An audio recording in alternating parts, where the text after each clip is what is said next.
Good morning, everyone, and welcome to Real Eyes Radio.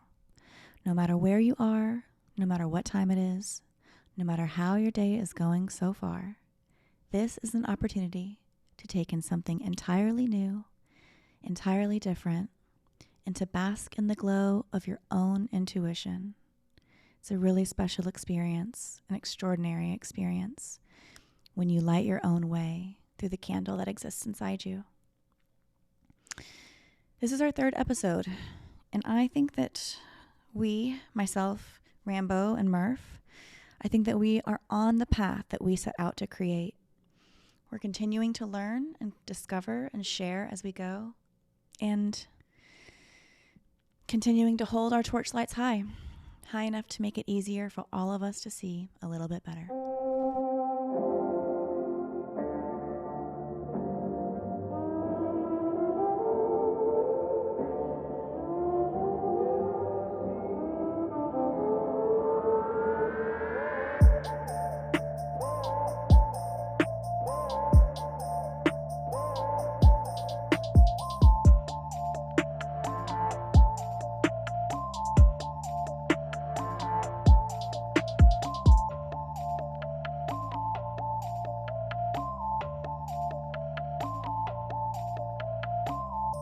This is episode 3 of Real Eyes Radio.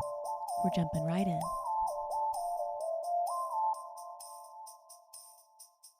So we had to get it covered up, and then they just like kind of finished the bit of it off today, really. But they've done like 6 hours. Oh my God. I know. Okay. How boring is that? What do you do? Just scroll through Twitter the whole time? Well, yeah, but the guy was into all conspiracy stuff as so well. you're talking to your tattoo artist about... Yeah. Okay, tell me, what'd you guys talk about? I started with that Sarah Everard woman and stuff, and then he went on to say about computer-generated faces, and I said, "Oh, I do that on Twitter and stuff." So like say about that, and then he was saying he believes she was real, but then he was going on to like the Admiral Byrd kind of stuff. He started talking about that, and then Antarctica, Admiral Byrd, Antarctica. Yeah, and then he went on to talk about there's like a starship at the bottom of the sea or something. What did he believed in aliens and stuff. So he was he was on a different side, but he still believes everything was fake. It was quite interesting conversation, really. Wow. Told him about the Paul Walker, and I think he was pretty convinced when I left there that Paul Walker's not real. Oh my gosh. Well, it is very convincing. Hey, Murph. Hey, how you doing? Great. Hey, Rambo, how you doing, man? All right, yeah, man. You okay? Listen, I saw a post today from the guy Maskatron Prime. Oh yeah. He's got some good stuff. He basically said that in England, all the lockdown stuff is only real, like insofar as like schools being shut down and things like that. But in terms of like masking, in terms of like going out, like lockdown wise, there's nothing open. There's nowhere really to go. You can go for a walk in the park. You can walk in a crowd, and the police won't stop you at all. Your masks in the shops, I've never worn them. You all have to say I'm exempt, and that's all it is. So you can kind of live as normal, other than like if you've got kids, it's kind of harder because they're off school, and then there's nowhere to take them either. But as for like the strictness of it, there's no. I've not met anyone who said, "Oh, the police have arrested me or fined me or anything like that." I've not heard of anything like that. Do you think the protests in London are real, or do you think that those are fake right now? I think that the fake. I think that they might be trying to get people out there, and there might be, let's say, some people have turned up to it. Then what we're seeing on screen, they've just multiplied the crowd kind of thing, so it looks like loads are out. Okay, yeah, that was one thing I thought, because they said something like hundreds, and then in other news sources it like shows thousands, and I realized that they can just have a few people there and multiply them. Yeah, that's it. Even change all the clothes on them. It's just they do it quite easily, and I think that's what they do with all these protests. Like last year, we had one here, and it was a Pizzagate one and it was in Manchester, where I'm from. And the next day, everyone who I've seen, nobody's seen anything. In the centre of Manchester it was, and the next day there was no litter there. There was nothing, like there was never anything there. and I don't believe it actually happened. Really, like I was getting sent pictures of it, saying, "Are these real?" Because I can't see anything. Do you know, like that's people who live in right in the centre, and they couldn't see anything, and they was asking me, "Is this real? This girl's got purple on in the background and stuff like that."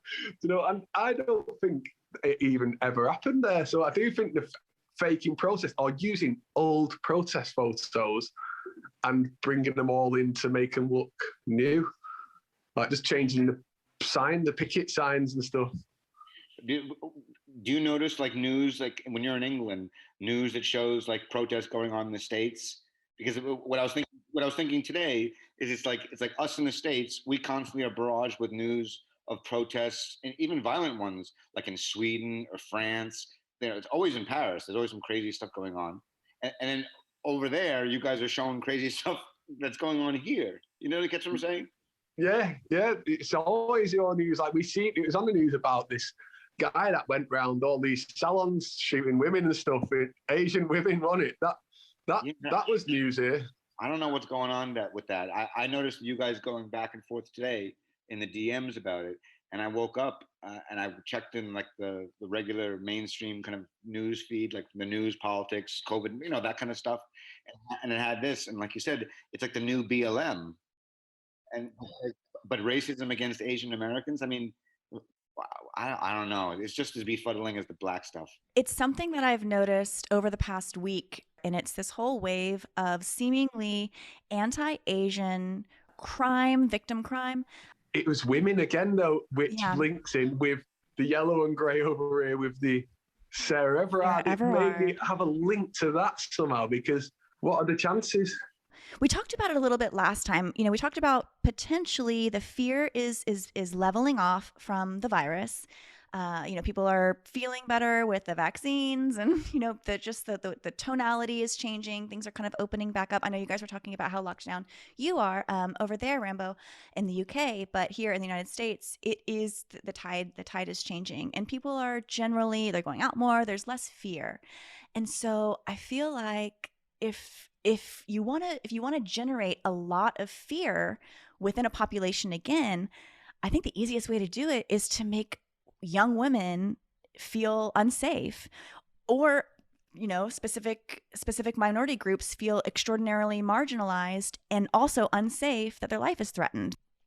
I think there's definitely a noticed ramping up of these types of stories, and they typically involve the colors. I shared, that's what we were talking about in the DMs. I had shared my post on this particular spa killing, the spa slang story, called Gold Spa, I believe. But the key photos are all purple. It's all emblazoned in purple. And so for me, whenever I see purple, the color of illusion embedded within these traumatic news stories, it tells me that, you know, the truth of what I'm seeing is purple illusion. And so that's telling me something within the story is also an illusion, a manipulation of information, a manipulation of light. And so I see these stories of all, you know, these women murdered in this spa, and then the cover is purple. And do you feel like that's linked with the yellow and grey then as well? Is that what do you think that? I think yellow and gray is the color is specific to 2021. I feel like purple is the purple as illusion is a timeless experience. But I feel like the yellow and gray, I think we're meant to see yellow and gray now in 2021. It's definitely there. It is definitely there. This yellow and gray, there is a theme, and it is there. One of my close friends, who doesn't really know too much about the human vibration stuff, but you know, listened to episode 1 and episode 2, and one of the things that popped up was how we mentioned purple a lot, but I hadn't really explained it. And this might be a good time to like jump into the purples, just do a quick overview. Purple is the color of illusion because it doesn't exist in reality. It doesn't exist in the visible light spectrum, and it only exists when our rainbow, with polar opposites of red and violet, one on one side, one on the other, when it wraps around each other, and violet is blue. Violet is a deep blue, not purple. So when red and deep blue wrap around each other in 3D space, there's this energetic field that is created in the mixing of these two polar opposite colors. It creates purple. It creates a whole range of purples. And these colors do not exist unless there's this bending of light, this wrapping around of light. And so purple means illusion. When we see purple in imagery, it's telling us that there's a bending of light, there's a manipulation of light. Light is information. Light is data. So it's a theory. It's my theory, but it is a theory that the color purple represents illusion, and when you see it, it means the story is fabricated in some way or manipulated in some way. Now, yellow and gray is pretty interesting because that's something that I caught on to. There is a company called Pantone, and they are basically the owner operators of color. Of all color matching systems within the creative world, photography, print, any sort of visual graphics, any sort of visual communication. There is a color match to every color, and it's a Pantone. And Pantone is like the encyclopedia of color. If you want to find out what name a specific shade is, there's a Pantone hue that connects to it. And every year, Pantone releases a specific color of the year. And their color of the year for 2021 was not a single color, but it was a color combination of ultimate gray, which is a perfect 50-50, 50% white, 50% black, flat gray, just straight down the middle, and illuminating is the color. It's not called illuminating yellow. It's just called illuminating. And it's a really sunny yellow. So these two colors together, this gray and this yellow, those are the colors of the year of 2021. And it's really interesting because Pantone seems to like line up their colors with certain events. In 2001, September 11th, the color of the year, which was picked prior to the event, the color of the year of 2001 was fuchsia rose. And if you've ever listened to like a deep download on my purples, this pink magenta at the center of the hot pink color, which is fuchsia, is the most energetically magic of all the colors within the purples. It basically is the nexus of the illusion. It's the hyper node, the central node of the illusion spectrum. And so pink is, purple means illusion. Pink is magic. Pink is, there's some magic going on. There's some trickery. Okay, so 2001, the year of, it's the big year. It's talk about energy. It's the event. It's the event that changed. September 11th, 2001 is an event that changed our entire world as we know it in an absolute instant. And we still feel the repercussions to this day. I don't imagine a day where we ever will not feel the repercussions, in the near future of September 11th. And the color of the year just happened to be fuchsia rose. Rose also means secretive. Sub rosa, which means under the rose. Sub rosa also means anything done in secret. Fuchsia, the surname, it goes back to a surname which means fox. So fuchsia, and then Fuschia, and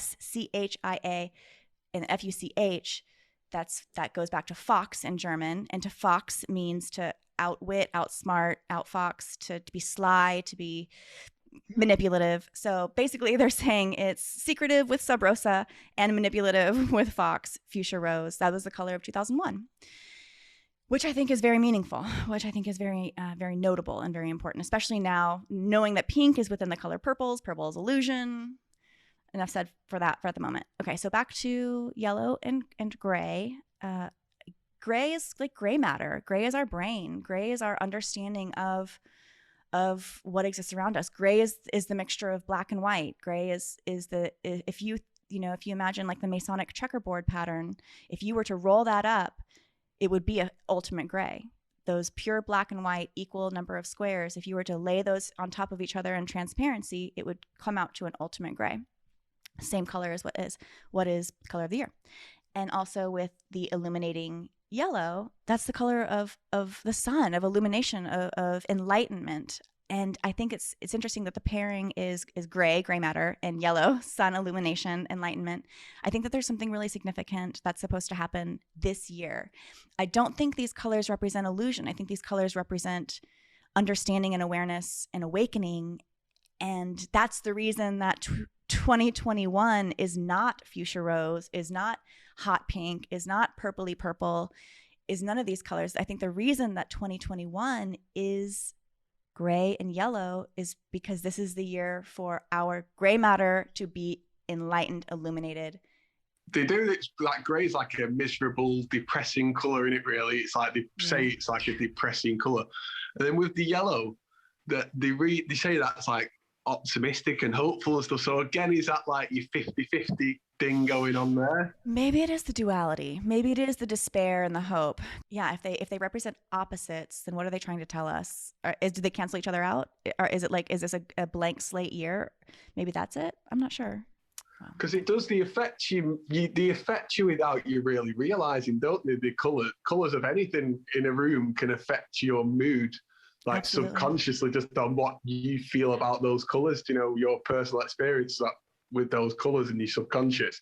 Kind of different colors can mean different things and put different moods on different people, can't you? Just Absolutely. based on that.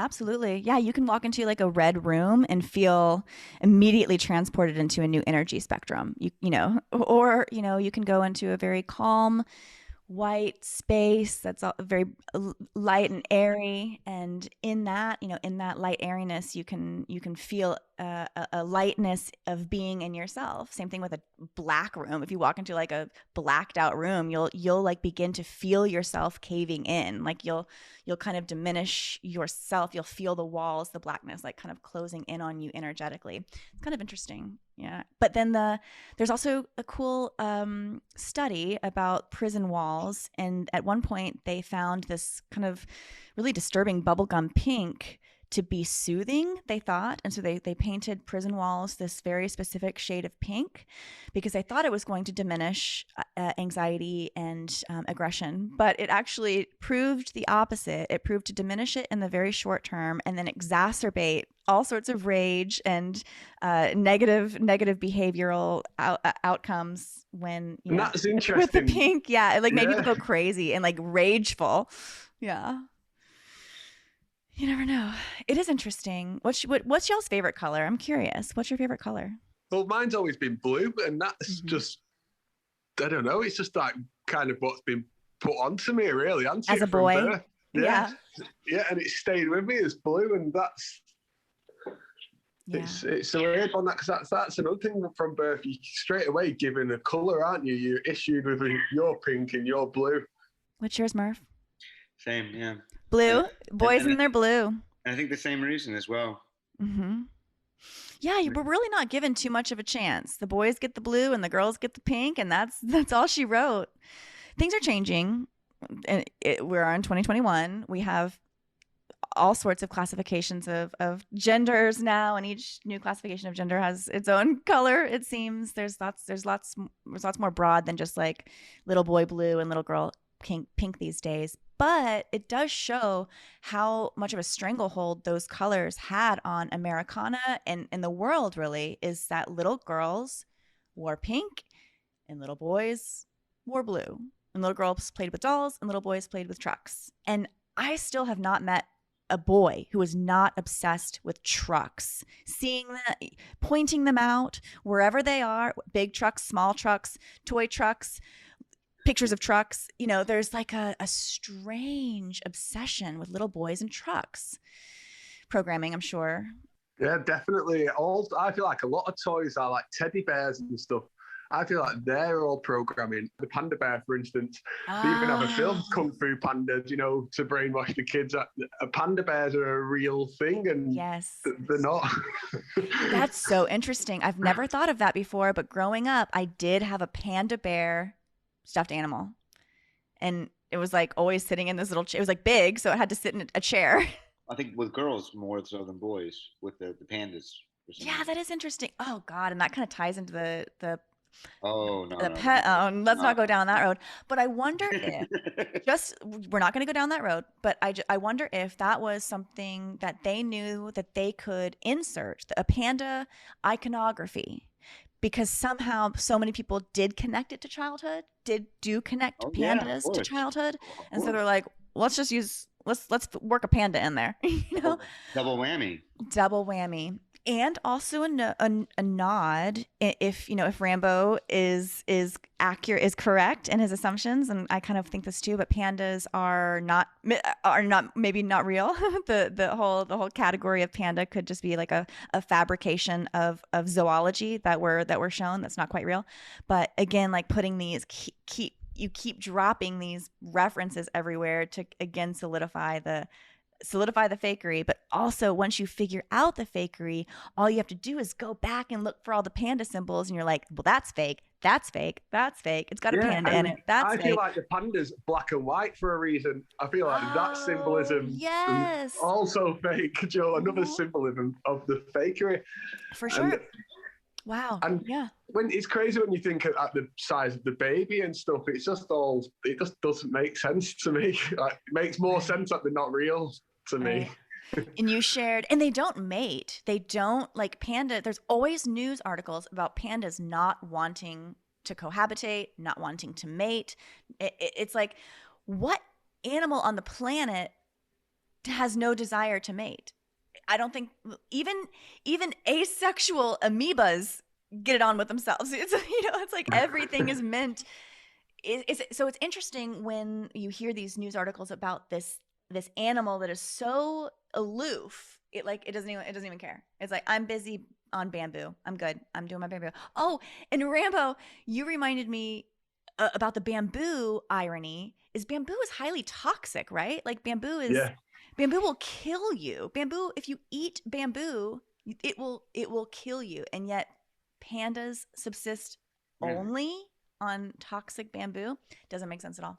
So what do you guys think pandas really are then? A man-made. I think they're an animal made for the zoo. And I feel like they can't have babies on their own, and they can't bring the babies up or anything because they're too big. If you look at the size of a panda baby, it's like smaller than a baby newborn chihuahua. So how could it grow the size that it does? What about koalas? Same thing? They're another one. And the red panda, I feel like that's another hoax of red pandas. The one that looks like a little fox. Yeah. That's like the mixed breeds of animals. And I feel like these are all made for the zoo, and it makes them, we just assume they live in the wild from, we've seen them in the zoo, and then we watched David Attenborough doing a CGI nature program. I think it also might connect to this whole idea of endangered species. The concept of endangered species hinges traditionally on climate change, right? And I'm certainly skeptical of climate science, of human interference with our climate. I think everything we're presented about where we are with our climate and how our climate operates and how our behaviors and fossil fuels and all these things affect our climate, I think all of it is kind of hogwash. And I also believe that these cute, maybe fabricated animals are put on an endangered species list, and that is coupled with this idea of save the planet, save the animals. It's all hinges on, we're ruining our planet through XYZ. We're dying off these species. Just give us a bunch of money and we'll kill two birds with one stone. We'll save the animals. We'll save the planet. Meantime, planet's fine. Animals don't exist. Yeah, and I feel like if they are that they're literally crossing animals to make other animals. They must be, and they show us with the tigers that they make, and they make these exotic tigers, and all the way through that series, for instance, he was talking about how they're making crazy tigers to sell and stuff. So it's like that's kind of along the lines of it as well. All these things are just created for a zoo. It could be interesting if they're just mated animals in some way. To your point, Rambo, maybe pandas, if they are real.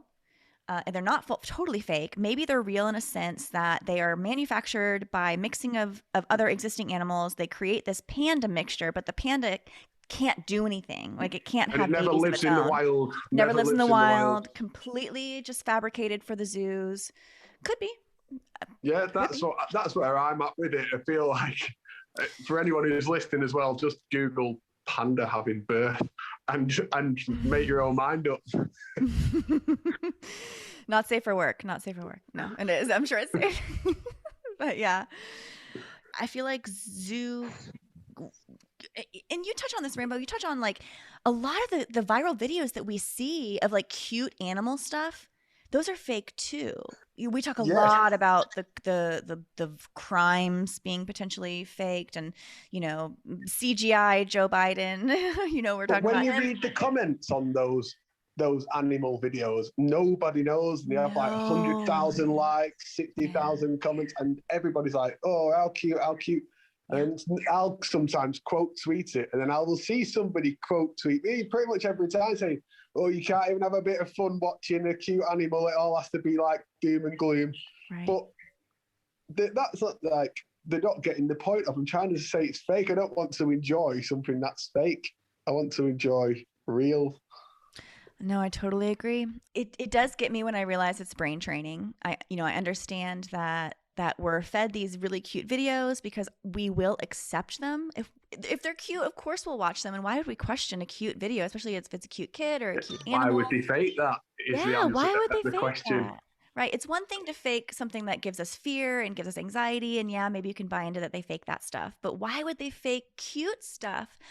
Why would they fake things that make us feel happy and good? Well, I believe the reason is they want us to just be trained. They want our brain to just take in things that are fake and believe that it's real. Because just in doing so, in that very act where you watch something and don't question its reality and it actually is fake, but you don't even think to question it and you accept it in your mind as real, there's something that happens cognitively. It's a behavioral process. It's a learning process. And it's like your brain gets weaker and weaker. And over time, it can't even spot the fakery because it's been programmed so much by these cute puppy videos. Yeah. Yeah, and I feel like that's how it's always been, to be honest. That's how it's been forever for us. And I feel like at some point, I would have been tricked by them videos that I post of these cute animals. And I feel like everything we've ever seen, our movies, everything are all kind of CGI, these big movies. So we're trained by watching movies and then the blockbusters, and they can make them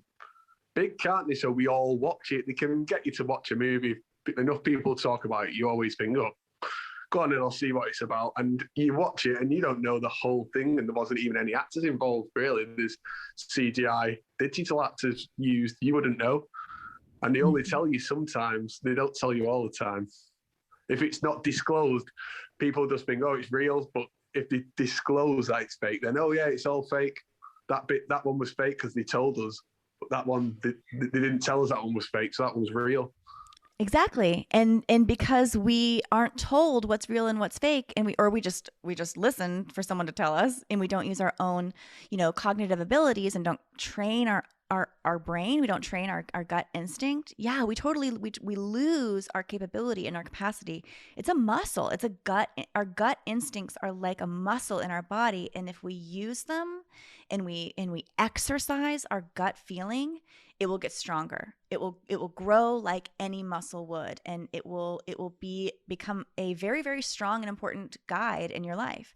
Now, if you don't listen to your gut and you ignore it, or you have been conditioned so deeply that you don't even have a gut instinct about these things.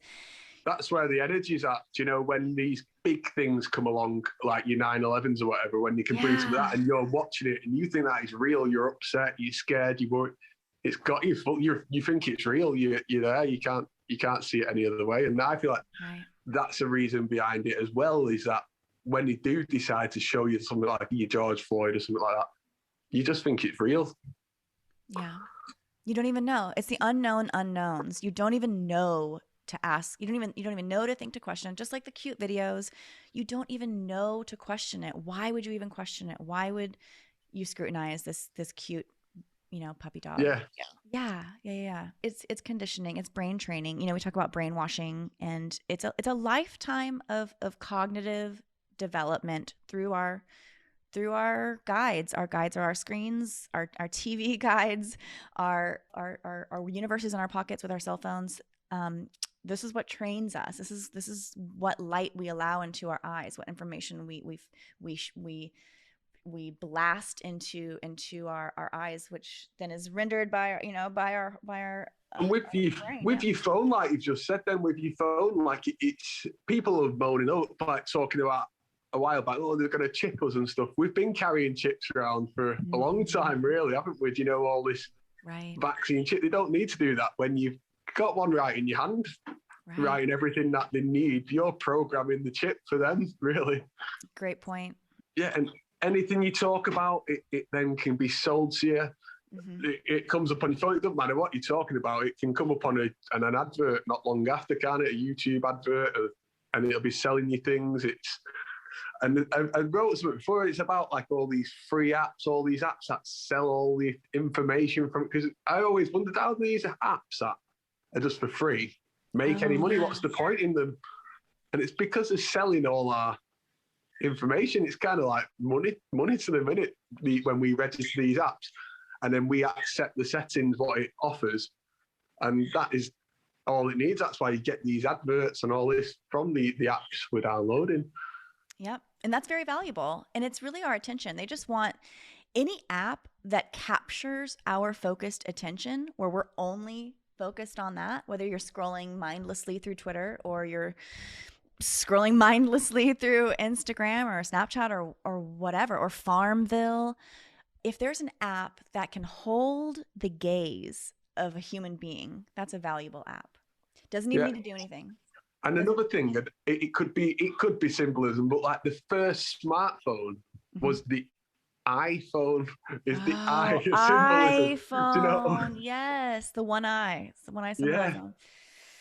Oh boy. I think the Rainbow, your point about the iPhone is right on. It's so in our faces. We didn't even think to connect it to how the phone operates. The phone operates by sending light through our eyeball. And it's unlike other phones in the past, because other phones had they didn't have a light screen. You know, they operated through our ears and with our fingers and a touchpad. There was no light transmission into our ocular nerve. Now it's nearly impossible to have any sort of phone experience without this false light entering your eye, whether you're dialing the number, or you can't not see the light on your iPhone. To use an iPhone, you just have to look at the screen. You have to operate through the screen. There's not even an option. Yeah. Gateway phone, wasn't it? So everything else, like your Samsungs and that, all come after it. But I believe they're all still part of the same kind of umbrella anyway, you know. I do too.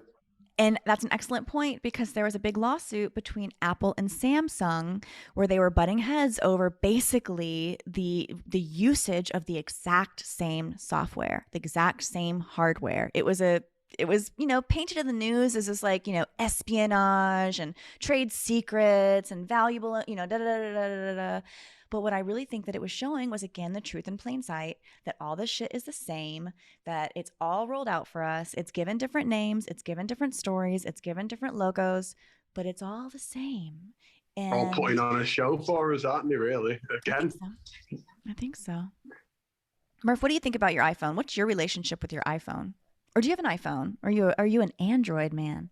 What do you think? I'm going to say you're an Android. No. I'm a New York liberal with my iPhone. Yeah, you are. Yeah, I like my iPhone. I guess I have a love-hate relationship with technology. I think I used to be kind of like a curmudgeon with technology. Mm-hmm. Used to be, but in the past year or so, I realized that it's a lot better than what I thought. Depends on how it's used, just like anything else. Right. You know, I mean, I don't think we should throw the baby out with the bathwater, kind of thing. Is there anything that you miss? I miss being able to remember phone numbers. I cannot remember a phone number to save my life anymore. I can't remember things because I've given that function to my phone. The perfectly good human functionality in my brain, I have dismantled it and said, phone, this is your job now. and I'm no longer able to do it. And I miss that. It was amazing how many phone numbers I could recall at the drop of a hat. You know, none of this mattered. It was all in middle school to call the boys, but whatever, you know, still came in handy. Now you don't have to, with Google, you don't have to think about anything. No. And I don't know whether that's a good thing or a bad thing, because then you're getting brainwashed. You're only getting the answers that they want you to have, kind of thing. But then yet some people think, well, technology is a good thing, but if it's giving us the wrong answers, is it? On like Google and stuff, like, is that put there to dumb us down, really? Yes. So we don't think for ourselves. Yes. And Rambo, I'm so glad you brought this up, because something happened to me today which really reinforced this concept of Google only filtering us exactly what we want to know. And I was looking for something very specific, and I was looking up, is Saint Corona the patron saint of disease and pandemic? Because I've heard that in many times, which seems like wildly, you know, I was like, that's too coincidental. And so I was trying to look that up. And I noticed that a lot of the headlines of actual seemingly news stories were saying yes. You know, it seemed to indicate that the answer was yes. And I was like, oh, well, let me get some information. I dug in, and I was like, this seems a little too easy. Let me scroll through this article. And at the bottom of the article, buried at the end, was basically no. It has no connection. She's the patron saint of treasure hunters. But I thought it was very interesting because the headline said the exact opposite. The headline indicated that the answer was yes. And I wanted her to be the patron saint of diseases and contagion or whatever. I wanted that to, because I thought that would be an even like kind of spooky, you know? But so because I wanted that, the way that I asked Google, that Google probably knew that I wanted that to be the answer, and Google fed me that as the answer, so I would believe that. But yes, it's just like a school, really, isn't it? Like, you don't even have to think about anything, really, nothing at all. You just type it in Google, and I feel like that's why they call them smartphones as well. Do you know? Because they're taking away your your intelligence, really. So they're the smart one. The phone, you're just yeah, we're just the dumb humans now. Using the phone, right?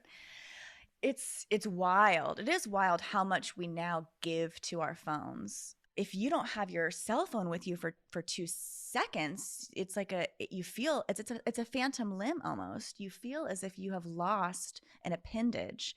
I had this exact feeling. I usually carry my phone in my back pocket. I felt that it wasn't there. It had kind of fell out. It was on the seat, but I just that moment of oh, I don't have my phone. Like, oh, it was like existential dread. Yes, seized my heart.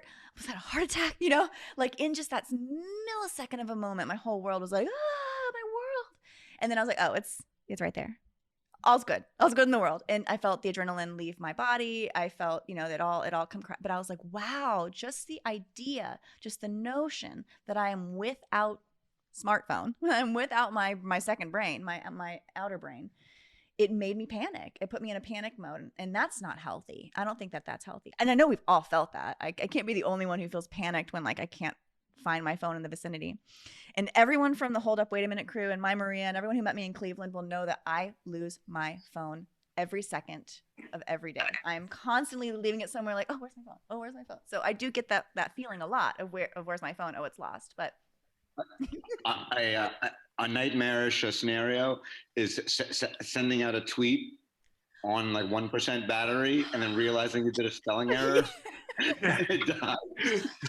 Spelling errors on Twitter do haunt me. They haunt me. When you can't access to fix it. There's no going back. And you're like, or especially if it's already gotten traction or something, you know, and you're like, I've done it. Do I delete it? It's already got like 10 likes. Do I delete this? You know, and it's like, yeah, you got to delete it. You can't let it. Nobody saw. Nobody saw. Yeah. Oh my gosh. If I delete quite a bit. I'll post and delete. And sometimes I'll keep doing the same error in the post, and I'm like, damn it, oh, okay, 50th time's a charm, and I'll post and I'll be like, good, it's perfect, walk away. Yeah, sometimes you can read it and it reads perfect. Then when you've sent it, you'll wait 10 minutes later, look, and then you'll see the error. And then you see the error. Yes, like I read this. Has it done it itself? Do you know? I think some people really think that Twitter's fucking with them. I wouldn't doubt it. I have seen weird autocorrects. You know, Twitter sometimes autocorrects words into a completely different word. And it's like, why would you think that I was trying to say that? And they're like, well, we're just gonna try to. It's chaos magic from the Matrix giving us a little hello. Yeah. Like, oh, you think this tweet's gonna be easy? You think communication's easy, do you? What's taken up our Twitter life this week? Since we talked last on episode 2, we talked a ton about. I think this week has been filled up by like CGI Joe Biden, him falling up the stairs. The trip on the stairs is very significant. Now we're seeing more views of it. It's even trending. It's trending. Mm-hmm. It's not just trending. It's like at the top. It's the top news story. It was at the top page. Front page of the New York Times, front page of Daily Mail. I think it was front page of CNN online. Every major news, ABC News, every major outlet had that at the very top of him tripping up the stairs. And someone pointed out in the comments of one of our posts, someone pointed out that he tripped on the 9th and the 11th step. And then again on like the next step up. But how interesting. And I counted it. I did. I went back and I looked and I watched and I put my finger on the 9th step and I waited for him to go up. And I was like tracking with the video, like keeping my finger on the 9th step. And sure enough, step 9, step 11, that's when he stumbled. Yeah, and we didn't even know it was him anyway. It could have been anybody, couldn't it, really? We can't see who it is. That's taking headline. Looked a lot like Jim Carrey. It did. It did. And I wouldn't be surprised if they start letting us even more think it's him, because people are actually talking about that now, aren't they? Yeah. Could it be Jim Carrey? There's a lot of people talking about that. So I wouldn't be surprised if they do another kind of skit where Jim Carrey maybe looks even more like Joe Biden. Yeah, with Carrey as Biden. And it's so uncanny. It really does get uncanny. And I know that Jim Carrey is known to be this master chameleon. And we've kind of internally talked about this before, but I think it's too good. It's so good. It's too close. It's uncanny. It gives me that weird feeling when I see Jim Carrey as Joe Biden. I get this very strange, uncanny feeling that this is the thing, you know? Yeah, and they use comedy and comedians to get all these kind of truths out, so we laugh along. You know, we're laughing along when he's dressed as Jim Carrey, Joe Biden and stuff. But then what was his first ever film? The Mask. The Mask? Yeah. So. Yeah, The Mask. Oh. You know what, though? It kind of reinforces, maybe, I mean, I'm being delusional about it, but the idea that behind the fakery is some kind of a benevolent force, not a bad force. Mm-hmm. Okay, because if we have a guy like Jim Carrey, or basically like you said, like they use comedians to get the points across. Mm-hmm. In other words, they're using artists. Yes. Yeah. Like they're not using it's not. In other words, it's not a cold-blooded fakery. Maybe. Right. It's meant with some good intention, and maybe that's like a fairy tale that I'm wanting to believe that, but I don't care. That's they use like Ricky Gervais, don't they, at the awards and stuff, and they used him with the Pizzagate thing and stuff, and I feel like he was in on that to make it all just seem real, and then he gets the good guy status from the public who are into all that. So I don't know. I think they're all kind of in on the deception together, and they give the comedians the job of getting out the big stuff, you know, and laughing along with it for us, for whatever reason, for our own protection, kind of, you know, what Murph said the other week. And that I've kind of been thinking about that a lot recently too. Yeah, I would agree. I would think that you guys could both be right in the fact that for you, Rambo, it's quite obvious that, yes, we have these players of deception. I think you're right on with what you said about Ricky Gervais. He was just kind of positioned to continue this narrative, kind of, again, make it all seem very real. Again, point a weird finger at Tom Hanks and the audience, giving those weird, you know, gestures. It all serves to kind of solidify things in the mind of a certain subset of the public who's already very suspicious of these characters. It kind of it dials up that intentionality a little bit. However, for Murph, I think you're right. I think on the top of this, this is all a test. If this is all a test, if this entire simulated reality, simulation of life, if this entire experience is a test of some sort, which we've kind of talked about together, the silliness that we're beginning to see with Joe Biden comically falling up the stairs, it's slapstick comedy. It makes me think that the benevolent overlord up there, if there is, you know, if it is benevolent, it's got a great sense of humor. And B, it's really trying to wake us up through comedy, through absurdity. We are living right now, I believe, in the theater of the absurd. It's so absurd, it's laughable. And I think we're watching that unroll, we're watching that unravel, we're seeing that in real time. Like comedy of errors is what we're seeing exactly with Joe Biden's microphone, the CGI microphone video. That was seemed to be full of errors, and it was kind of comical how weird that video looked. And then they all had to talk about how it was real, and that was front page news for a minute. And then he fell up the stairs, which replaced the CGI microphone discussion. And in a way, maybe him tripping up the stairs was meant to make him seem more human. For some people, you know, they're like, well, he can't be CGI. There he is, falling up the stairs. I think it's that they want us to think he was actually getting on a plane, like sure. That he tripped. It makes it real that he was on the steps to the plane to get in, but really he was just walking up some green screen steps and tripped on purpose, and he was actually in a studio. That's what I believe. Yeah.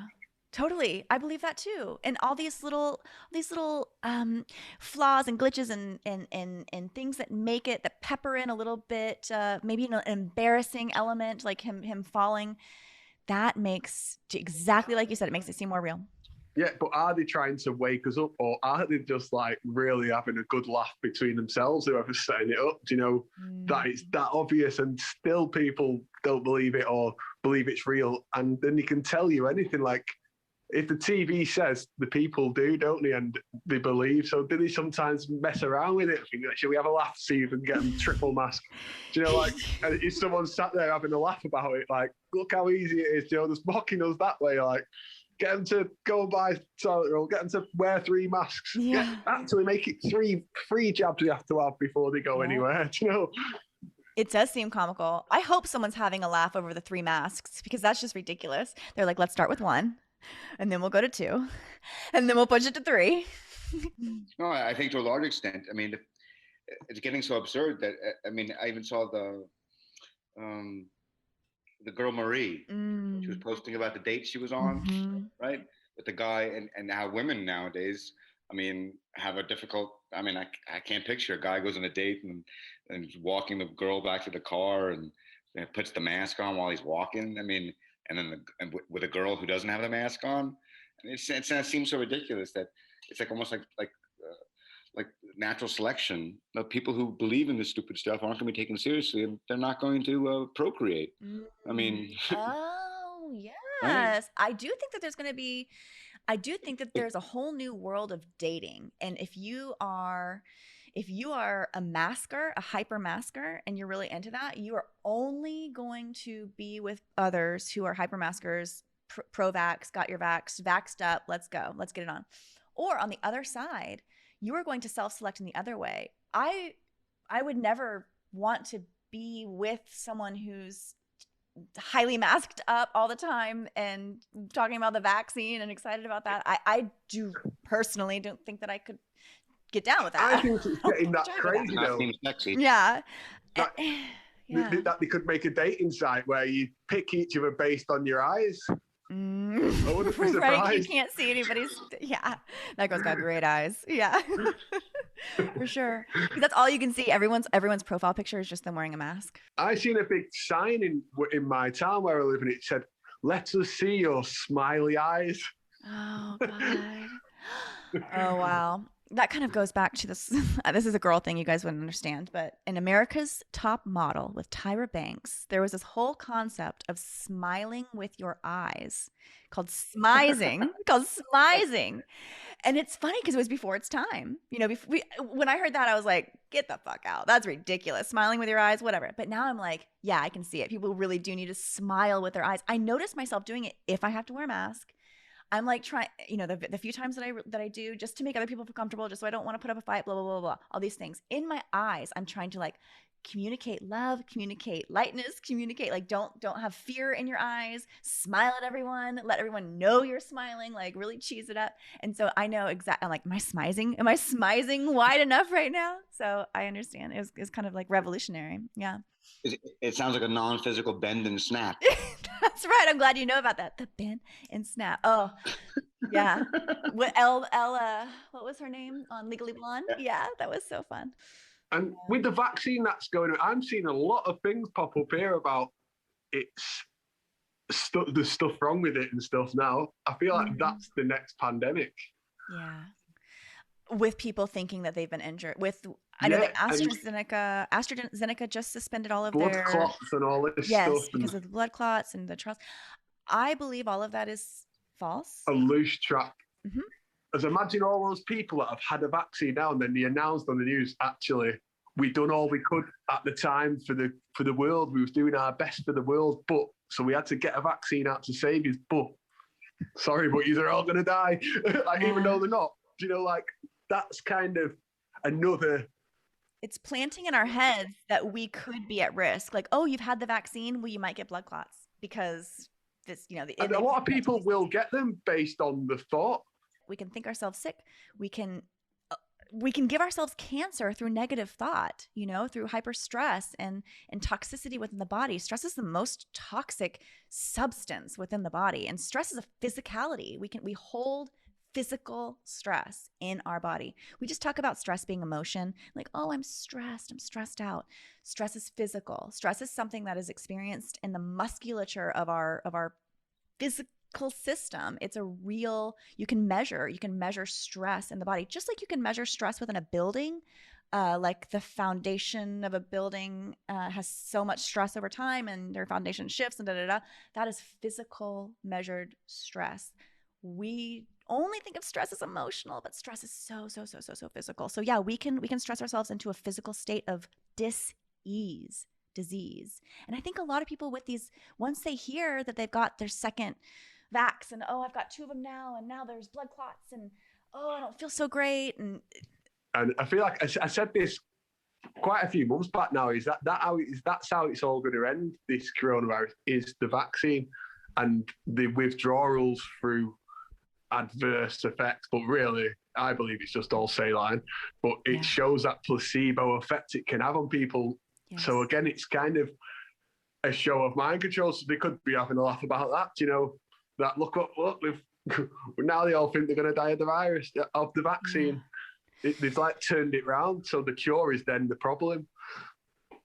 And the placebo, the pendulum swing of the placebo effect is the nocebo effect. Is just as beneficial as a non-active ingredient can be, like a sugar pill or something. Just as the placebo effect means it does have a measurable positive experience on your body. The same can be true for an inactive ingredient. It can have a nocebo effect where there's a measurable negative registry experience within the body. And I think that the vaccine does both. It's a placebo effect of the mind, but there's a nocebo effect of the body, and we feel injured. A lot of people I've heard, they feel sick after the second vaccine, and I wonder if it's because we've been told that you will. The first one's a breeze. Second one, you'll probably feel it. And I feel like I hear a lot of discussions when I do overhear people talking about their vaccine schedules, and a lot of people around me are very excited about all this stuff. They love it. So I hear a lot of it, and everyone's kind of gearing up for their second vaccine. They're like, I wonder if I'm going to feel the second jab blues or, whatever. They kind of talk about like, well, most people feel it on their second one. I wonder if I will. Sure enough, they do. And I'm like, oh, surprise. Yeah. And also, do you think that they've come out with so many different companies making them? So one's going to be like the fall guy, and it's not going to be on the government, and that company was always going to go anyway, Yeah. So they've set one up to be the fall guy, and it's not going to be on the government. It's going to be on these private companies that have made them. Right. And I think that that's another way for the government to, and then there'll probably be some sort of like, either there's going to be a bailout or there's going to be some sort of sweeping regulations or restrictions as some sort of like slap on the wrist reprimand for that company who did that bad thing, whatever. We're going to see some sort of play. It's all going to be theater. None of it's going to really matter in the long run, but it's all going to be for our eyes to continue what I believe is a farcical storyline of the vaccine development at all. Like you said, there's so many companies in it now. It was a rapid development of vaccines. Everyone's gone through these rapid trials. I honestly believe that there's none of that. There's none of that true development going on. It's all theatrical measures, kind of pushing of of papers around, because there's not really a true vaccine that was ever developed, because there's not a true threat. There's not a true deadly global pandemic ravaging our globe. And I don't think that they were on the hook to really develop a vaccine, because we're not. They openly acknowledge that it's not even legally classifiable as a vaccine. Number one. What are they calling it? That's right. What are they calling it? They're calling it something. They're actually calling it something scarier, right? That's medical research. Oh boy. It's under the guise of medical research. And one of the reason why is has an emergency authorization instead of an official authorization. Yeah. And I think the best evidence that the whole story. I mean, I think all of these the injuries and the blood clot stories, like you said. I don't think they're real. I think they're laying the groundwork for why the stuff is not widely implemented. The rollout and delivery system and the robustness of this vaccine exercise. I think that, Murph, to your point, all these stories are just there to kind of support that notion of these things getting mucked up. It's just not working. Everything's pointing fingers everywhere with the logistical train, because the manufacturers themselves are now going to be able to point probably to the logistics providers like the FedExes and the DHLs and the people delivering the vaccines. And they're going to go, oh, well, it wasn't our fault. The trucks weren't refrigerated properly. Oh, it wasn't our fault. The pharmacy wasn't refrigerated properly. Oh, it wasn't our fault. Blah, blah, blah, blah, blah. I feel like everything is set up just to kick the can down the road. And all of these crazy requirements on how the vaccine must be handled, that could never be held in the way that things are going through now. And so all of it is, again, to be like, didn't work because of all these other reasons. It has to stay at a temperature of negative 80 degrees Celsius. I know. Okay. I mean, just practically speaking, the way it's shipped, right? Like, even if it goes from, like, I was trying to figure out like how it actually is distributed, right?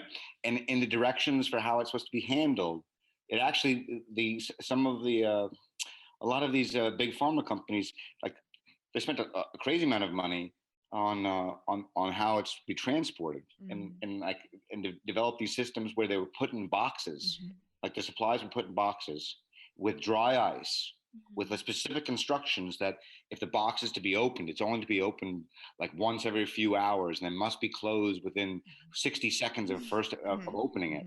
I mean, it was the most elaborate kind of craziness. And you just think of the kid at the packing facility who's like, oh, okay. Yeah.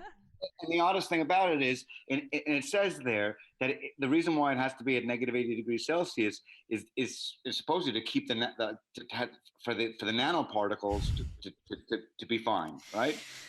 The nanoparticles. Right? Now, of course. So explain me this.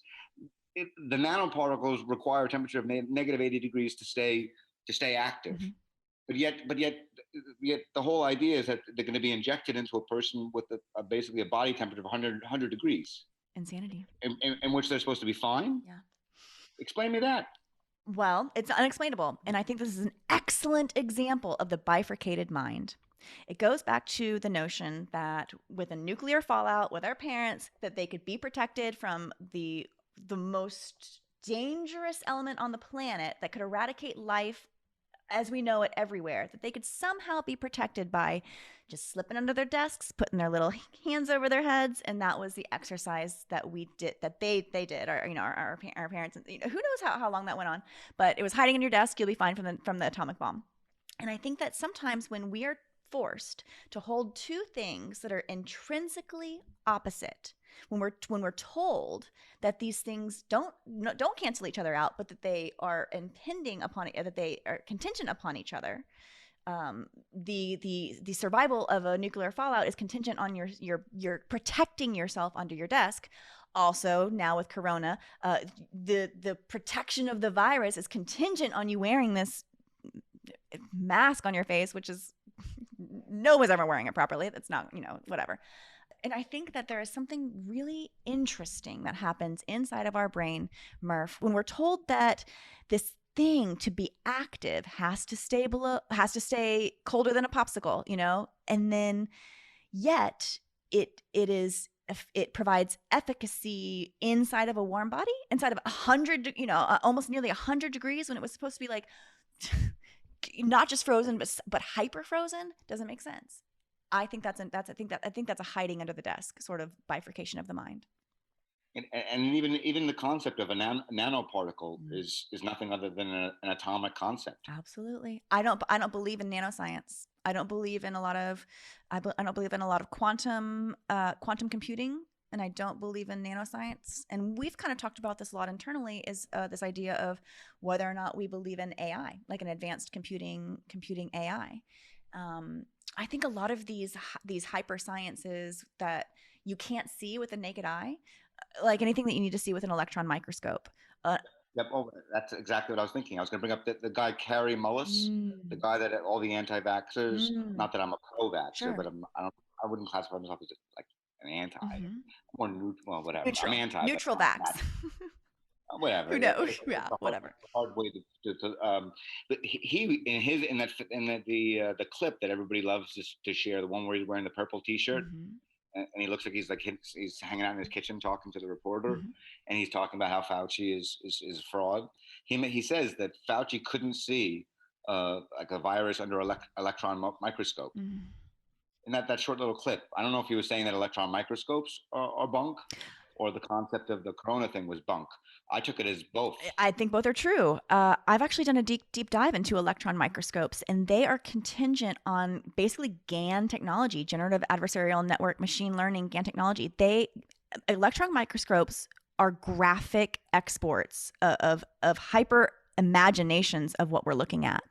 They require sophisticated programming to work, and basically a scientist looks through the lens and thinks they see something, but it has actually been computer generated for them to view, and that could be just based on code. There's really no way for the scientist to double check if what they are looking through is exactly what they're seeing, or if they're just looking into a computer program of some sort that's like spitting them an image of.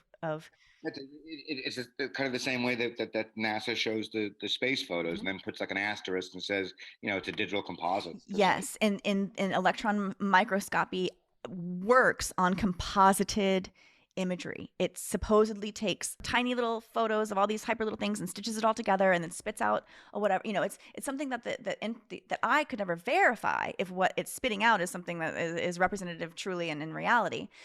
Same thing with NASA, exactly like you said. Every single image we get from them always has the little, by the way, this is we had to take hundreds of images over time from our satellite, thousands of images over years, and then we stitched them all together and fed it into the machine, or some computer scientist developed an algorithm to take them all and spit out one. It's always some sort of middleman process, and it's never quite a true one-to-one representation of what is, or begs the question, is any photo a true one-to-one representation of anything? That's a much bigger, that's probably for another podcast. But speaking of that, I mean, it's a weird phenomenon. Certain people are photogenic. Why do you think certain people are photogenic and other people aren't? I don't know. I've seen, I'm working in kind of creative arts. I have seen very, very beautiful women just look horrific in front of a camera. And I've also seen plain Jane, seemingly girls, like a girl that on the street that seems seemingly unremarkable, find a light in a way with the camera and communicate with a camera in such a way that they look entirely different once the camera is on, in a way that is like, are you the same person? You're kind of like looking through the monitor, looking through the feed, and you're looking at the person behind. You're like, wow, that's a different energy. But what do you think? I think that it's something deeper. I think that it could be something deeper. So it's different than just like muscular. Do you have a aligned face, or what? They talk about like symmetry in a human face is what equals attractiveness to a mate or whatever.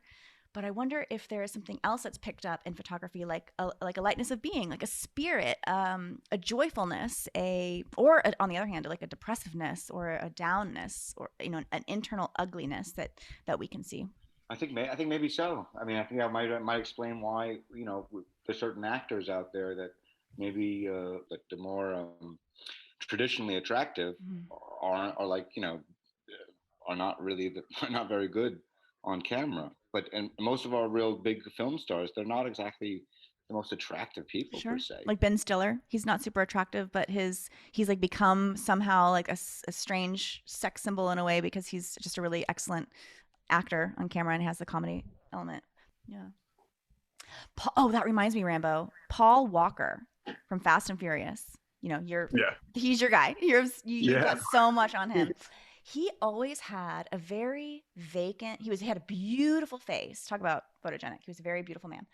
But there was always an emptiness, a vacantness, kind of like a dumb look in his eyes. Like almost like his mouth was always kind of like half open. His eyes were kind of like half focused. There was something very vacant about Paul Walker always to me. Now, you know, what you explore, to me, it's answered by there's really nothing there. You know, his eyes are not windows, but voids because there's not an actual light spark behind the eyes. It's a character. It's an amalgamation. It's not an actual living, breathing human being. It's a CGI. Yeah, and I feel like they've been doing that for years with other actors as well, not just Paul Walker. And there's one I was looking at, and it was in The Gladiator. Is it Oliver Reed or something? And he was in the film The Gladiator. Yeah, he was in the film with Russell Crowe, and he was like the old guy, and he died during filming. Oh, and I remember. They finished it off with him. So that was when was that? 2000. So they were doing it back then, and we didn't know. Like he was deep faked then, yeah. Back in 2000. They had CGI. Wow. Well, Oliver Reed never existed? No, but in that, he died during the filming of Gladiator. Oh, okay. And I get it. Used that character. He appeared in the Gladiator as a deep fake back in 2000, and you wouldn't even know the difference. So it shows how long it's been around. I don't know enough about him, the actor, myself, but I do know that in that film, he was deep fake CGI, and that was how old's a Gladiator now. That's fascinating. And I have a feeling, you know, we think, oh wow, that's so early, 2000. Deepfake CGI in 2000, that seems very early, but I have a very distinct notion that this deepfake technology has existed really for as long as we can understand like human history, like the ability to fabricate these individuals in an artistic way has always existed. But it is fun when they finally let us in, you know, when they finally use the deepfake technology in Hollywood. It's telling us that this stuff has existed for a while, has been long developed. Yes. So with Fast and Furious 9, I'm looking forward to I don't like the film, but I'm just looking forward to see what Paul Walker looks like in it.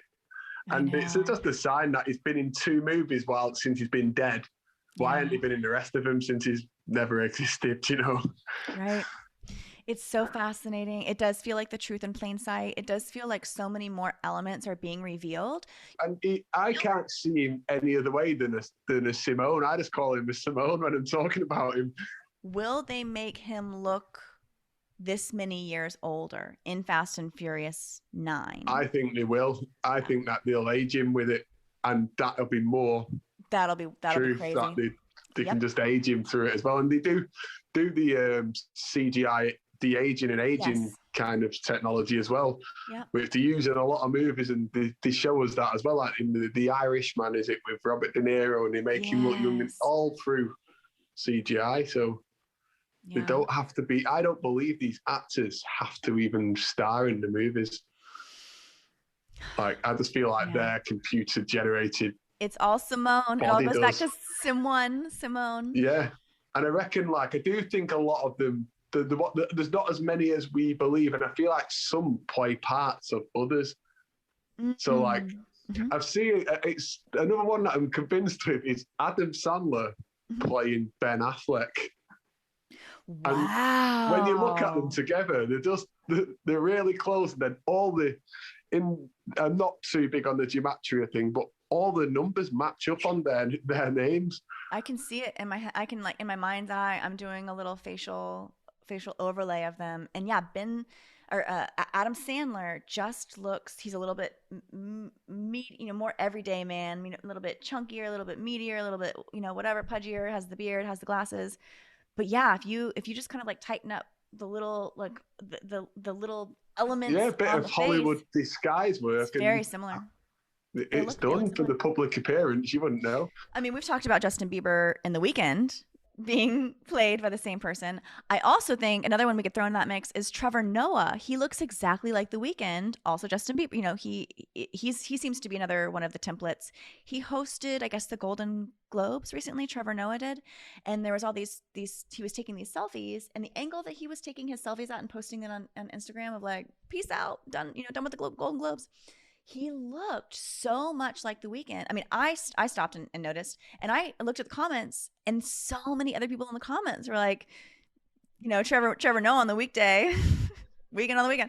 Everyone was making note of the same thing, and I'm like, there's something there. There's something there. They want us to see. They're these characters, the actor based reality where a single base plays multiple roles, which is basically how like the Tracy Ullman show operated. I don't know if you guys are familiar with the Tracy Ullman show. She played all these different characters, and that's where actually The Simpsons, the cartoon The Simpsons, that's where it got its start many years ago. It was on the Tracy Ullman show, and then it became its own network show.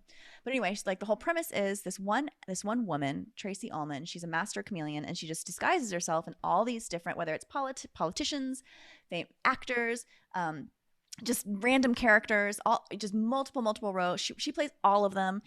She plays multiple ones in multiples in each scene, and it's I think it's another indication that this is how it does work. There's one person who plays many roles, and they're just, you know, they're either whether it's through old Hollywood magic, the wigs, the makeup, the teeth, you know, the silicone mask, which is Rambo, something that you have done a ton of looking into and showing how the masks work, kind of like the Mission Impossible style mask, where Yeah, you grab it at your neck and they look so real. And you can have a full body mask. I remember you telling me that you can have a full body mask that even has like fingernails.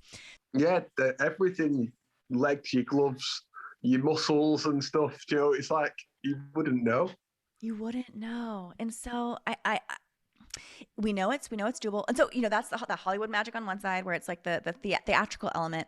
But then there's the whole other, you know, the other everything else we talk about, which is the CGI, the computer generated, the graphics overlays, the real time graphics overlays, where, you know, you could have a, a base identity, talking, walking, and then projected onto that actual person is an overlay.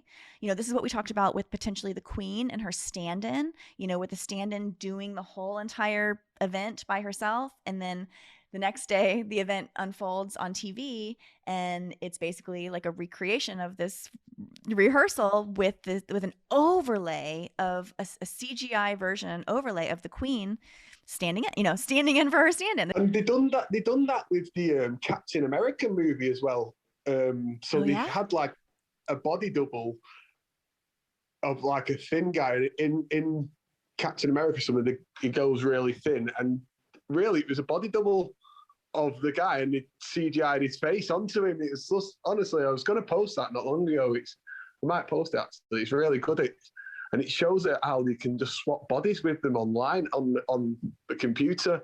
And the same as with the guy, there's a TV advert, and it's the guy from the water, Aquaman, and he's Yes. ripping his bodysuit off, walking around the. Yes, the Super Bowl advertisement. Yes. Yeah, and there's a behind the scenes video of that, and that's really interesting and how they done that. But then, how many times do we see in like magazines or even in the news? Oh, so and so's put on all this muscle for the movie, or so and so's put on all this weight for the movie. Yeah. I don't believe they're doing that. I believe it's all bodysuits and CGI. I've always wondered that about Christian Bale. You know how he famously changes his appearance for every movie, whether it's losing 50 some odd pounds for Ex Machina, where he was basically a skeletal, entity, or, he's gotten, I can't remember what movie it was, but he was like really paunchy, really pudgy. He's famous for going up and down. And I wonder if that is somehow a digital manipulation. If maybe he did lose some weight, like for Ex Machina, and got leaner, but then the digital rendering of him made all the skeletal effects. It could have been. And then all we hear about is just this, this diet that he went on where he only ate one raisin a day or whatever, and that's in every People magazine, and it influences everyone to then do their diet. It's more I know, influence. and it harm their bodies and the whole thing, and again, it celebrates this. It kind of celebrates this whole idea of you have to wreck your body for art, or you have to. We can't find balance. You have to go like one extreme to the other. And I wonder if all these pictures of these actors sitting for hours getting their makeup done, and you're like, oh, how could they do that every day? Well, maybe they don't. Maybe that's part of the gag too. Yeah. Yeah, that is to make us think a lot of work, so much work goes into it. So they couldn't possibly be playing different characters on the public because they couldn't go through that every day. Right. But really, they can. I feel they can. And when you just have to zip up a silicone suit, you don't need all that much time. And the way they go, and they've shown us forever that they can make it unrecognizable, and you're never going to question it. Yeah. Like with Tom Hanks, for instance, I said this a while back, the only way I could ever accept he's real if he messaged me and said, pull up my face on a live stream and we'll call it quits. Other than that, I'm not having it. But you would believe, even if you saw a live stream of Tom Hanks, you would believe that was not a CGI overlay? Like, what? No, I'd want to be there, and I'd want to be pulling at his cheeks. Otherwise, I would like, nope. Unless my hand is on your chin, tugging at your neck, like I'm not gonna believe. I'll believe it, but until I'm gonna start at your toenails and just keep tugging until I find the seam. Yeah. Yeah. Yeah. Tom, settle in. This is gonna take a minute. Okay. Do you guys want to take a quick break? I think that we've beat up Hollywood CGI. So let's take a quick break, and we'll be back with some questions.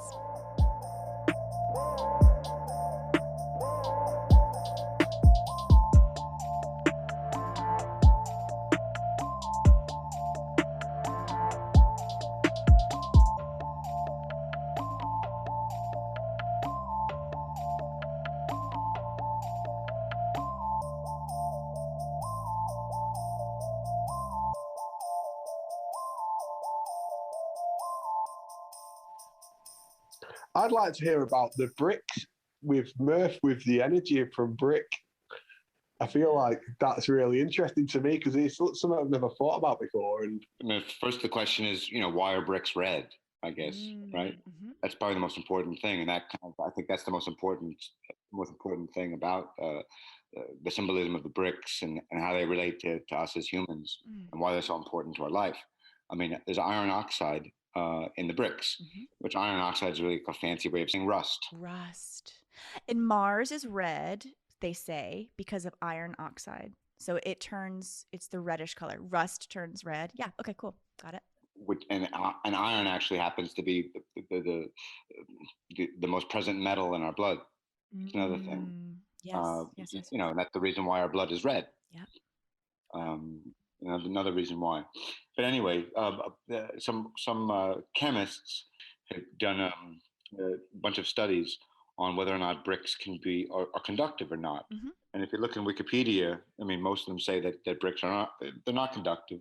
But if you scroll down a little bit further, there's studies on bricks basically being turned into batteries through a chemical process, which turns the brick into a conductor. And the whole entire surface, which would, theoretically mean that these structures that we have, I mean, the big question is, well, all the poles are on the roofs, the copper all over the place. I mean, the copper isn't there just because it looks pretty when it gets the green patina. And the copper is there because, the copper is probably the most valuable metal, that we have in history. History goes back saying that copper was being mined in Michigan more than 5,000 years ago. And whenever you look into copper, it talks about in North America specifically, which is odd because supposedly nobody was here. Mm-hmm. But so anyway, in terms of the bricks, all of our structures were basically conductors of electricity. Yeah. From the bricks to the roofs to the poles to even the ironwork Mm-hmm. around these fancy buildings in New York or in London, in European capitals, all over the world, really. You have this ornate, iron, mostly iron as well, in that format. So you have iron on the gates, iron on ornamental ironwork, which is not really we call it ornamental now, but they're all done with all of the shapes that you find in sacred geometry, the fleur de lis pattern, all over the place. So basically, with Tartaria, people would think that these buildings were electromagnetic generators, and working with the power from the poles, and basically coursing through the whole structure. And I'm trying to wrap my head around it because different questions as to the different forms of electricity that there are, right? There's electricity that potentially could hurt us, but the people obviously they were using a different kind of electricity, because obviously the people who built these structures weren't stupid. They knew how the human body worked better than we know now. But yet we're told that it's some freaky, dangerous thing. I mean, one of the interesting things that comes up when you look at the electricity stuff is that how important water actually plays in the role of all of these things, where all of these structures, not all of them, but a lot of structures are specifically placed near the bodies of water. But yet, we're told constantly that when I grew up, it was kind of maybe it's a little weird, I don't care. But when I grew up, I think I saw an after school special where, remember those after school specials where they're trying to do something, right? Yeah. And I think it was like one of the kid was like playing with the hairdryer in the bathroom. And he fell in the bathtub and killed his sister or something. Oof, God. Right? Yeah. And also the other after school special where the person was put on death row and killed with electric chair. Oh God. No, I mean, you're in like elementary school. Oh boy. Yeah. Those were after school specials that I saw when I was a kid. That's a loose trap. That's loose training right there. I think it's very interesting the relationship between electricity and water. Something that I have observed is that nearly every power plant is a large body of water, a man-made lake, usually built for the sole purpose of the power plant, as if the lake is supplying some sort of cooling or energetic effect or something. Like the water is what's powering this power plant. It's not doing anything else. Like the most important element, it seemed, was to be this gigantic lake nearby. I still can't quite wrap around my mind around it. And I need to do some more personal investigation on how that works and whether the connection is as one-to-one as it seems. But what you said about the buildings always being close by water, and the buildings being built in a way that pulls energy from the surroundings, whether that's us as inhabitants of the home, whether it's like constantly pulling our energy like up and out, through holding it to the bricks. The bricks have this like specific, zigzag pattern up, and the cement in between is probably also conductive in some way. And then it goes up to the top and the copper roof, and then maybe all that goes out into the ether. And that's the whole design, and it's all meant to like kind of house our energy in some way, all the energy that's around us. But a lot of the structures, like specifically white structures, where like limestone is used, has quartz crystal in the stone. Right. And in quartz crystal. That's how our cell phones are. They say that's that the quartz crystal is what powers our cell phones. Liquid. It's on everyone's screen. The liquid crystal display. Yeah. Oh, there's an interesting factoid in golf. When this whole Tiger Woods thing was coming about, there was one little little fact about the sand trap sand for, I believe it was Augusta National, wherever they play the Masters. Anyway, the sand trap sand is like the most expensive substance, the most expensive element of the course itself. And it's like the most expensive substance by weight because it is finely ground silica, but a very specific kind, and it's basically the same technology that powers our cell phones, or like diamonds. It's ground up, and that is why it's so shiny and white and shimmery and very expensive, and they have to truck it in, and it's this big old thing. Oh, but at the end of the article was this tidbit about how it is visually indiscernible from table salt. Visually indiscernible. That was at the very end of the article, and I was like, what if this whole story is bullshit and all of that is just table salt in there, and it's not expensive, and it's not magical, and it's not anything, and Tiger Woods is not so precious that he needs his diamond salt. It's just table salt. But they're telling us, well, it looks like table salt, but it's really... We've still not seen a picture of Tiger Woods, have we? After all this time. After all the stuff, right? And he kind of... Like we were like the crash itself was like minute to minute. We were finding out what was going on minute by minute, and then into the search. Now we haven't heard anything. No update, it's like everyone forgot. No, yeah, you would have thought there would have been by now a picture of him in a cast or something. In a cast, just saying, fans, I'm getting better. Looks bad now, but I promise it's not. Something. We haven't seen anything. It's quite interesting. His Genesis, the Genesis episode. Golf is weird. Golf is like a ritualistic game. It's one of the oldest games in the world. I don't know enough to really spiral at the moment, but there is something really profound about the game of golf. But it might not be all that different than the game of chess and the game of backgammon, and all these things are meant to like show us something about the world, but I think about the way that the world operates. But these old games, there's something to these old games, and the fact that golf has been around for a long, long time, or they tell us it's been around for a long, long time. Golf, there's something to that. I'm gonna learn more about golf, and I'll get back to you guys. You have to be a member of the club, don't you? You have to be a member of the club, kind of like a Freemasons lodge, really. Yeah, you have to be a member of the club. There's lots of rules. There's lots of very extreme rules about the gameplay itself, and it's very ceremonial, ritualistic. Yeah. Weird etiquette. Yeah, a lot of weird etiquettes, and even like the naming of the shots, like eagle, birdie, eagle, double eagle. There's a lot of like bird references, and I think birds are also extraordinarily symbolic. Think of like the eagle, the double eagle on the flat, the double-headed eagle. The symbolic of I guess that's on the flag, where it's like clutching one thing in one hand and holding like an arrow in the other, and some alchemy stuff there. Yeah, it's very alchemical, and so I wonder if golf is like shoved down our throats for some. It's like still part of Americana and everyday life, and it's even got this like whimsical spirit of like the old golf courses of yore, and there's something kind of magical about it. And then of course like our heroes, that golf with the Masters tournament, and then Tiger Woods. And I watched a video on Tiger Woods once, and it's like a guy breaking him down, and he was under the thing that Tiger Woods had some sort of electric remote control ball or something. Yeah. Bringing him up to making him the main guy, kind of.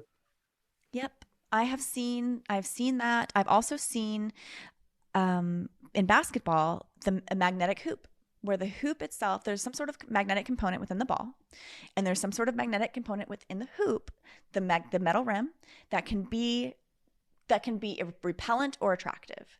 And I've seen this half court shot, and you just Google half court shot stuck, and this kind of amateur guy for this, this halftime show thing comes down, and he's like, if he can make the thing from half court, he wins, whatever. So he chucks the ball overhand, and it sticks at the backboard, just at the back of the hoop, just sticks there, immovable and moving, and it as if like affixed with glue. And all the commentators are like, oh boy, we've never seen anything like this before. This is a 1 in a million. They're falling all over themselves trying to explain it. And then someone goes and like tips it in, and everyone's like, yay, he made it, But in reality, it's like, whoa, what just happened with that rim?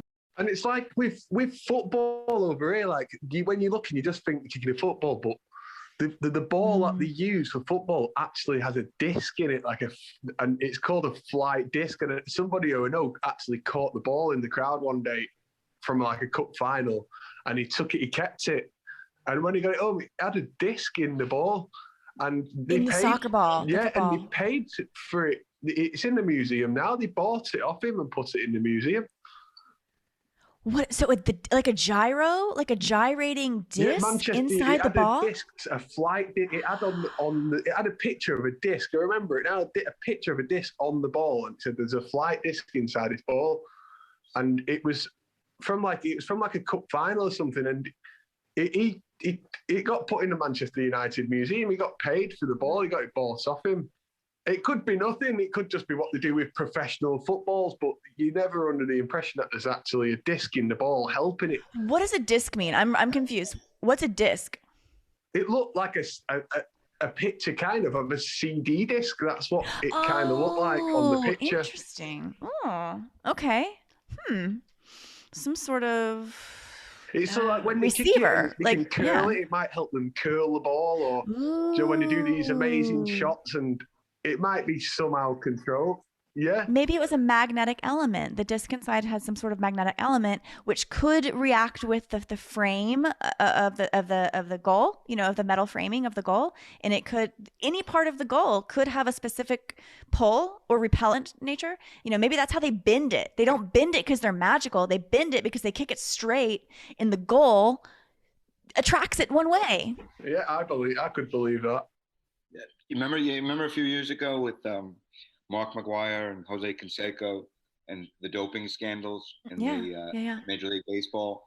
When they were just clocking all those home runs just out of the park, one after the next. Yeah, but there was big investigations into them not being into the Hall of Fame because of the performance enhancing drugs. Oh, right. Okay, got it. Yeah.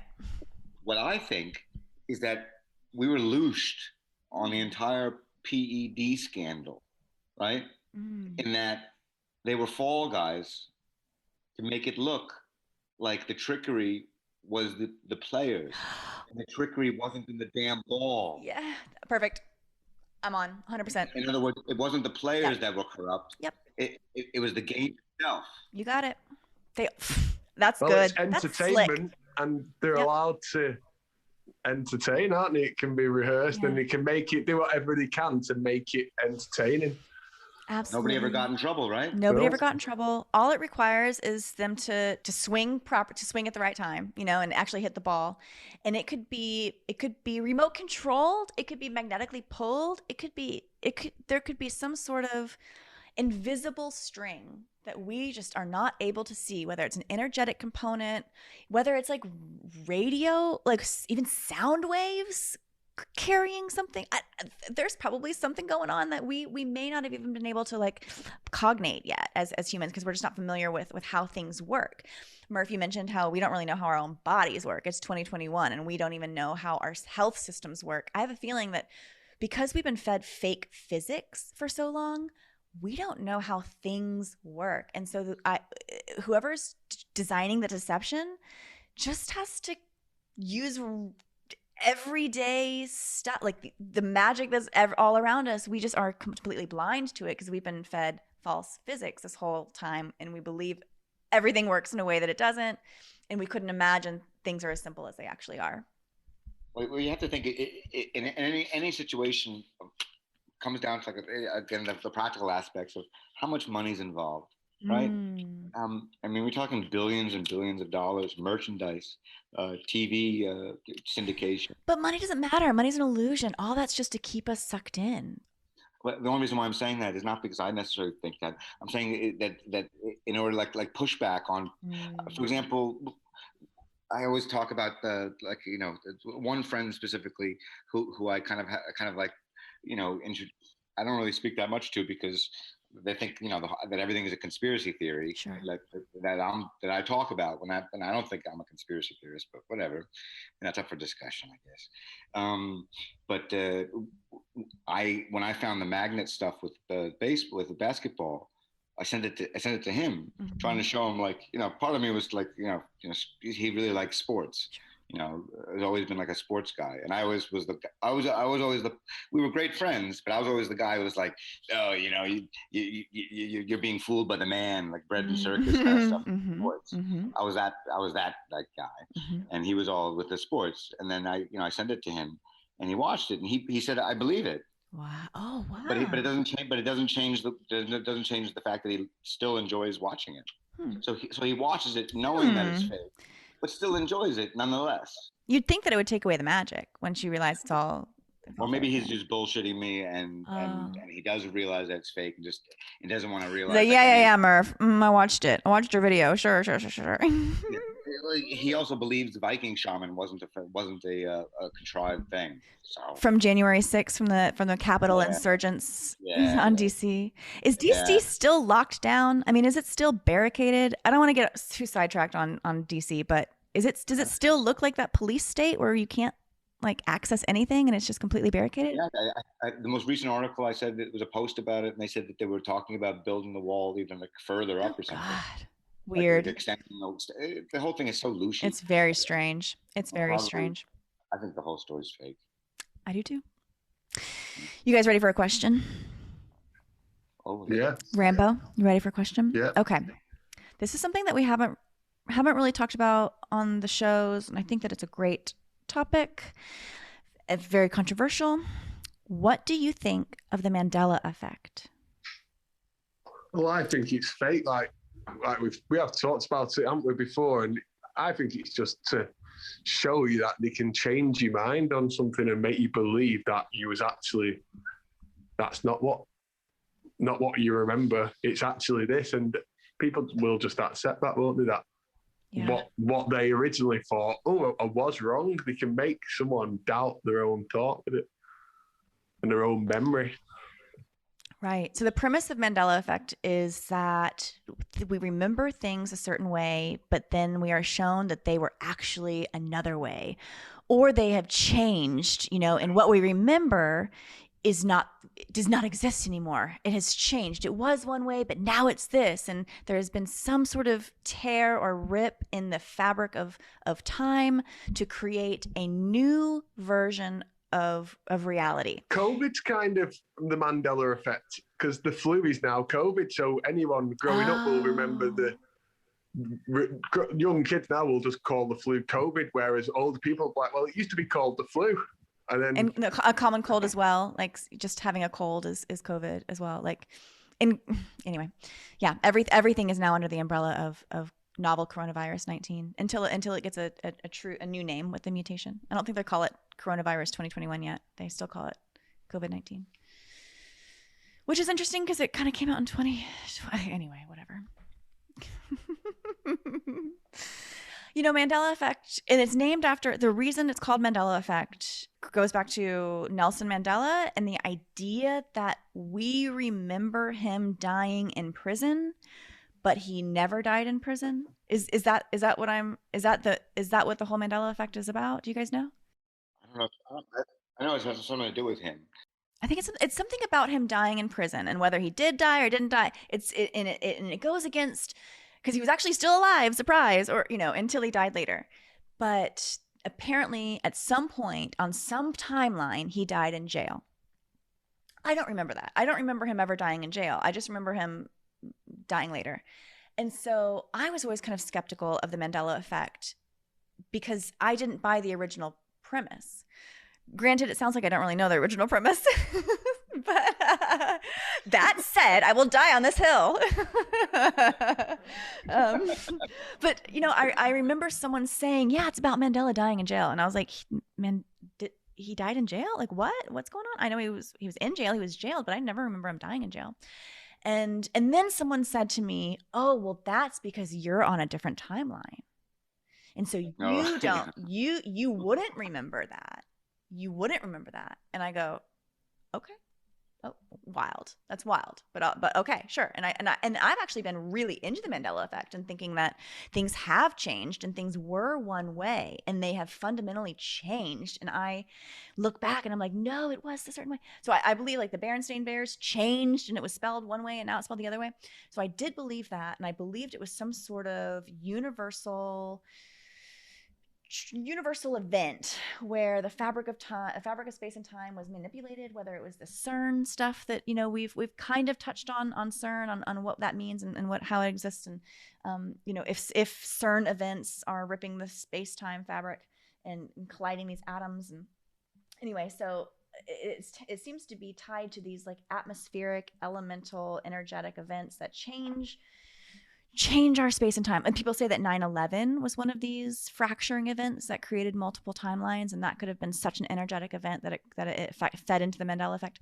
Anyway, all that to say, I think the Mandela effect is nothing more than an attempt to mess with our memory, and an attempt to mess with our cognition and our recognition of reality as we know it, and make us question what we believe, what we know, what we remember to be true for ourselves, and introduce new and non-truthful current remembrances. Like, remember it was this way, when it wasn't. It was never that way. But I feel like Mandela effect is kind of introducing these ways to remember, where some people will be like, oh yeah, I kind of remember, and then it'll just spiral, snowball. Yeah. Or there could really be some stuff going on. We could really have multiple layered timelines that are being affected by the activities on this planet, and certain things create fractures, and we're all living on different timelines and experiencing different stuff in real time. And I can have Berenstain Bears and you can have Bernstein Bears, and you know, and it's strange, but that's, I don't know. I think it's worth reinspection as an effect. I think it should be called Mandela theory, or what? A Mandela effect theory, not an effect, you know? Agreed. It almost feeds into the whole, the idea of like anything can be anything to any person. Like genders no longer exist. Yeah. Like people are whatever they want to be. Yep. I could identify as a horse, and you know, I could walk around and neigh, and people have to be nice to me because that's how I would identify as. Yeah. And you know, it's all like almost like a cultural relativism. Mm-hmm. Like there's no such thing as like any objective reality, and getting people used to that idea also. Yeah. Like, oh, like the person who said that to you, like we're on different timelines, so of course you don't think of it like that. Right. It was an easy out, you know? How can you argue with that? Yeah, exactly. I was like, no comeback. I got nothing. I got nothing. You got me. Yeah. And I wasn't skeptical at the time either. I was just like, wild. That's radical. Sure, cool. I learn a new thing every day. You know, walk off with my coffee. And I was like, wow, different timelines. And now I see it as we kind of talked about the theater of the absurd. I see kind of this multiple timeline discussion potentially being part of this absurdity. I do have a caveat. Deja vu. What is deja vu? Like, I feel like deja vu could be these layered timelines, maybe, where they accidentally like bump into each other, and we get a precog of a time like of experiencing that thing, and that's how you feel like you've been there or done that exact thing, and it's an overwhelming experience, and we all get deja vu. But we can't ever study it in real time because you can never predict when it'll happen, and it happens just once in a blue moon for all of us, and you know, not very often. So how could anybody study it? You know, could that be a timeline thing? I don't know. What do you guys think about deja vu? Forget Mandela effect. What's deja vu? I think it's a brain fart. Ooh, I like that. Where you kind of skip a beat and you see it, and then your brain lapses, and then you think you see it, kind of like a delay. The piping needs like neural pathways. Just get like a reboot real quick or something. Oh, I love that. Okay.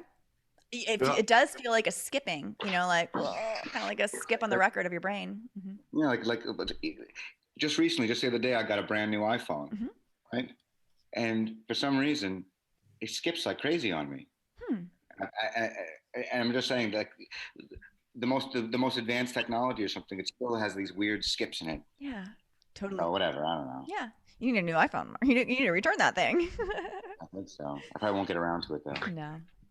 Teach you patience. You live with those skips. It'll teach you. I need to be taught. Maybe I need that phone. I need to be taught some patience. Give me your iPhone. It drives me crazy. Nuts. Rambo, I'm curious. What do you think about deja vu? Yeah, that's a good thought from Murph, but I kind of think it's like maybe we've been here before. and we're just reliving the life till we learn the lessons, and you've just certain bits come back to you, like your subconscious mind. I've seen this before. Or it could be like what Brother Berg said, where you kind of virtual reality headset and you're going back on through this life again, and you've been here and lived this life. Do you know what I mean? This exact life. So it's like when you die, it's like removing your VR headset. Yeah, and you maybe like someone says to your soul, what do you want to experience this time on the game? And you put your headset back on and go and do it again, but you're living life differently. But you're still the same person and you still do the same experiences, but you're there to change certain ways of your life, maybe to wake up, maybe to see. Who knows? Maybe to see it is all just a virtual reality game. Wow, that's heavy. That's deep, though. That could explain the sensation of I have done this thing before. I've played this before. I've been in this portion of the game, this room of the game, this scene of the game before. I've stood in this very spot, because you usually have that sensation where it's the view, like you see it, you see the movie of it essentially, and it's like you feel the movie of it. It's like an observer. It's like it kind of you go from self to observer of self, like in a fraction of a second with deja vu. And so I wonder if it's like our recognition of a previous experience, and it's like deja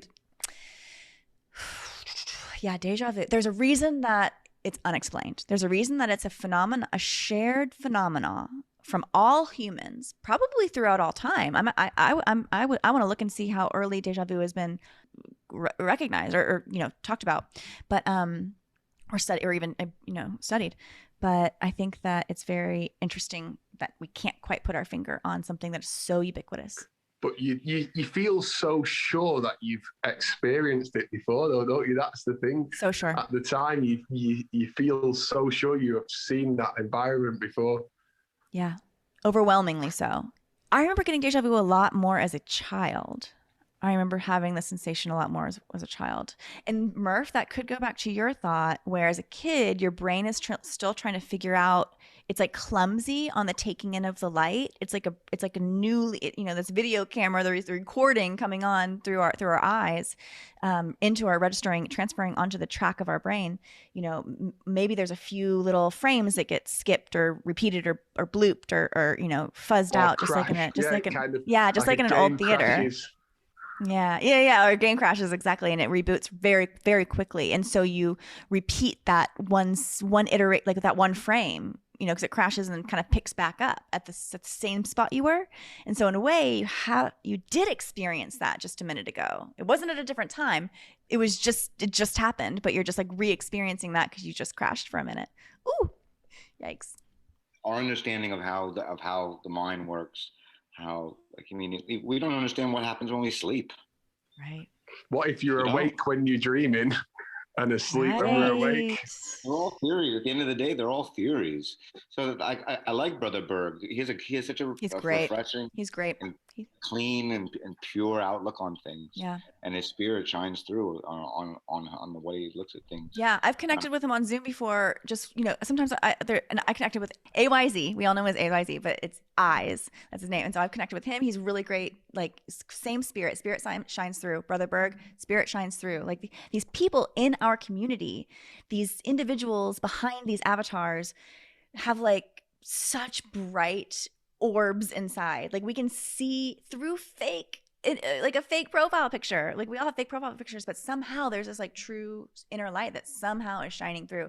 And I like that you brought up Brother Berg, because I think that his energy is good, and it's not just that he talks about numbers all the time, because that is fascinating. But you're right. It's like a side connected to, and kind of aside from that as well, is very refreshing outlook on life and energy and what we all should be doing, and why all this stuff is, it kind of takes our loose chat and boils it down to a way of like, this is what matters. This is what doesn't matter. This is what's taking your energy away from you, and this is how you should be keeping it. So I think that's cool. He distills like the pure essence, whereas the three of us will be arguing of the mechanicals of how the fakery is pulled off. Mm-hmm. He doesn't get into that. No, I mean, that's the it's just weeds, really. yeah. The weeds are fun sometimes. Some people Yeah, like we the live in weeds. the weeds. We live in the weeds. And on that, I mentioned eyes. Shout out. I don't know if I've said it too much on this podcast, but he did all of our music. He custom put together that piece for us. He did a great job. Yeah, definitely. Actually, I listened to some of his stuff on Spotify as well. Oh, his music's amazing. He's got this one song called "World on Fire." Very good, very good. This community is great, y'all.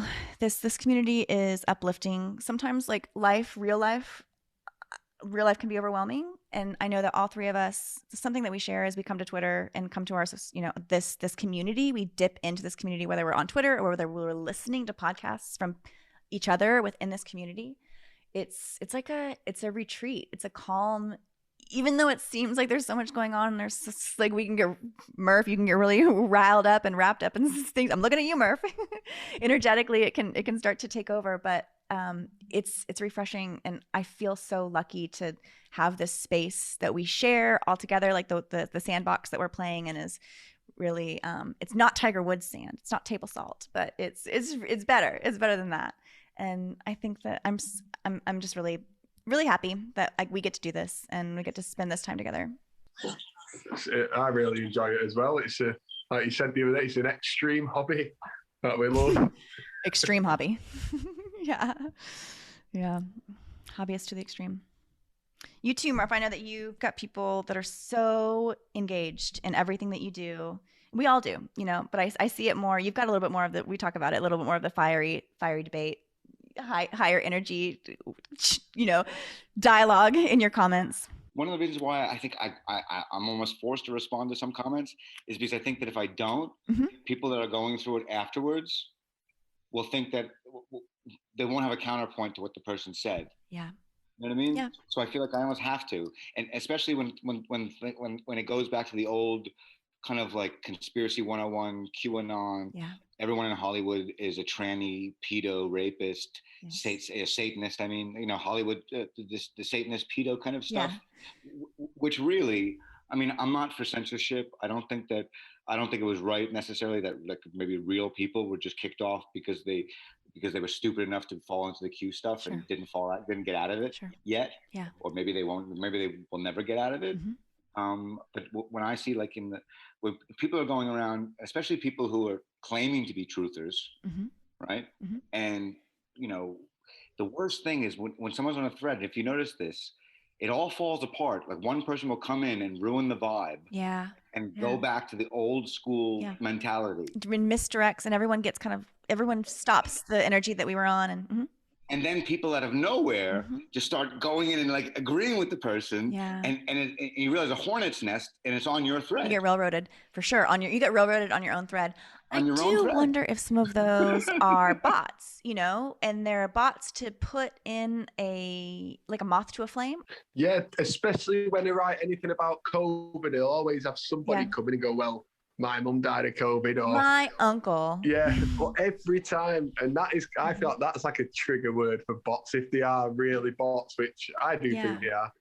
I think they are too. I think it's very simple to write this type of rhetoric, to pre-program these types of fill in the blank, like Mad Lib style things, and customize it in such a way that it feels like a natural conversation between a real user and us real users.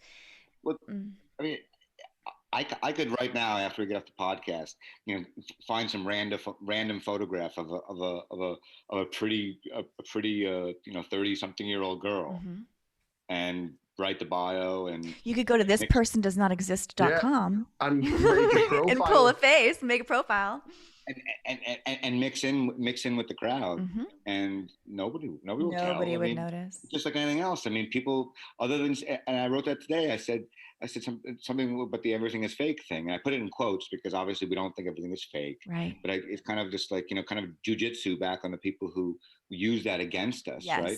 Yes, fight fire with fire. One of the most ironic things is some of the only people that have actually proved themselves to be real are the everything is fake crew. Yeah. Right? Wow. Yeah. It's interesting, and we're kind of we spent 2020 behind a wall. All three of us. We did. We were really walled off. Rambo, you didn't even have your DMs open until just recently. So yeah, no. we were all very walled off. And now 2021, we're putting ourselves out there though with our beliefs. We're putting ourselves a face to our beliefs, whereas a lot of people aren't doing that. They'd rather stay anonymous, aren't they? So are everything fake? You say everything's fake, but we're putting a face to it because we believe, we're passionate about it and we believe what we're saying. Yeah, I mean, I think there was somebody who was following me for a while, right? And I thought that everything was cool because there was some like comments that were kind of decent or whatever. Yeah. And then out of nowhere, like 5 months after somebody's been following you, and you think that you kind of know them. You don't know them, of obviously. course. No, I know exactly like what you mean. A relationship, but you kind of like know them in a way. Exactly Someone like tangentially you know them. Then they all of a sudden they break out like the Hollywood pedo stuff. Yeah. And I was like, I'm gonna have a heart attack here. Yeah. Because I thought I knew you, and here you are saying this shit. It's like I must be doing an awful job, like trying to explain what I've turned my life into. Right. I get a lot of that about like, oh, this victim, I know I've been following you for 5 months and I love you or whatever. And everything that you say is great, but I know this victim because my brother's sister's dog sitter, someone they know. Yeah. Worked in the same office, and and it's so I get that a lot too. And I wonder if these people are positioned to maybe follow us, monitor, whatever, and then one day kind of bombard us with this, maybe try to get us off our game or off balance or something, make us question, make us wonder about our own thoughts, kind of like Mandela Effect us. Oh, you must be misremembering what you think. On serious topics where people are like, or somebody who's young, I mean, we also kind of underestimate how many maybe like teenagers there are. True. Like who are like involved in this community or whatever. I mean, I think I'm speaking to people around my own age. Yeah. But but then again, a lot of people, a lot of these guys who are actually the like really smart guys are like, I'm finding out they're 19, 18-year-old. I'm noticing that. I'm noticing that there's an incredible awakeness and awareness and a vocabulary. There's an awareness vocabulary amongst young males and females, like not the kids, but like, young adults, like I said, 18, 19, 20, 21, even though they've been saturated with the Snapchats and all the things, and they've always grown up with the digital element, and they had a cell phone in their hand from the moment they were born.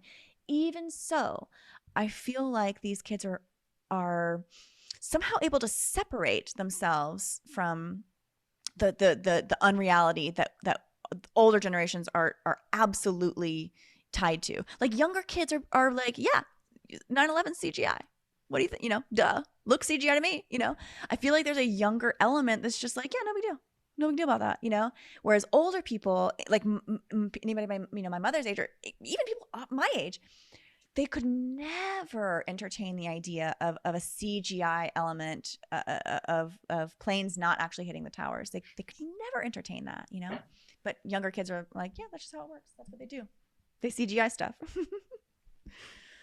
The kids are all right. We could see what happens this week. Ready for next week's. Any predictions? What do you guys think is going to happen this week? I think we're going to see an increase in the anti-Asian rhetoric and stories that are kind of violent towards Asian Americans, also towards women. I think we're going to see more violence. Yeah, the women. I feel like there's like a feminist protest movement going to start happening across the world again, really. Yeah. I have a feeling Joe Biden's going to do something. It's going to ramp up, that this tripping is not going to be the end of this saga. He's going to do something else. Yeah, there's something else to come from that as well. Yeah. And someone said maybe they're going to start dropping in health problems for that trip and pull him out. I read a news article about fresh calls to investigate Biden's health after falling down the stairs. Yeah. Which could set the stage for a Kamala Harris presidency. Yeah, I feel like at some point she's definitely going to become president, definitely. Yeah. Murph, what say you? I don't know. I think. Where are you going to shine your light this week? What's in your radar? a great question. Yeah. I'm curious. I'm always curious what's gonna stick in your craw from week to week. What you're gonna get focused on. Yeah. This past week, I've been paying a lot of attention to back on the whole ether thing. Yeah. I rewatched the part, not all of it because it's 2.5 hours long. But I rewatched pertinent parts of Marsha Ramalho's video essay, the ether essay. What are some key takeaways from that? What is her premise? Basically, everything is ether, and everything that we experience is a different vibration of the same thing. Really, that's a hermetic principle. That's the principle of vibration, that everything vibrates and everything is one, essentially. I was thinking when you guys were talking about the colors, maybe that's one of the reasons why we have the gray. It's a perfect mixture of both the white and the black. And it's not the pattern; it's more of the ether of the mix of the two, which is the neutral. Yeah. I was thinking this even today when people were talking about the Hollywood Satanist stuff, and people always will say, especially when someone says that there's no Satan. You get the questions like, "Do you believe in Satan?" Sure. Right? Sure. Is Satan real? Right. You know what I mean? Right. And say like, there's no such thing as Satan because everything is one. If everything is interconnected, then everything is God. Yeah. So you don't require the opposite. Okay. And there can't really be an opposite. Right. Of the one, there can't be an opposite of a one, of a true one. Yeah. Yeah. It's all the manifestations of the same thing. Different names are the same thing. Kind of like the Indians call ether prana. Yes. Prana, life force. Chinese will call it chi. American guys will call it mojo.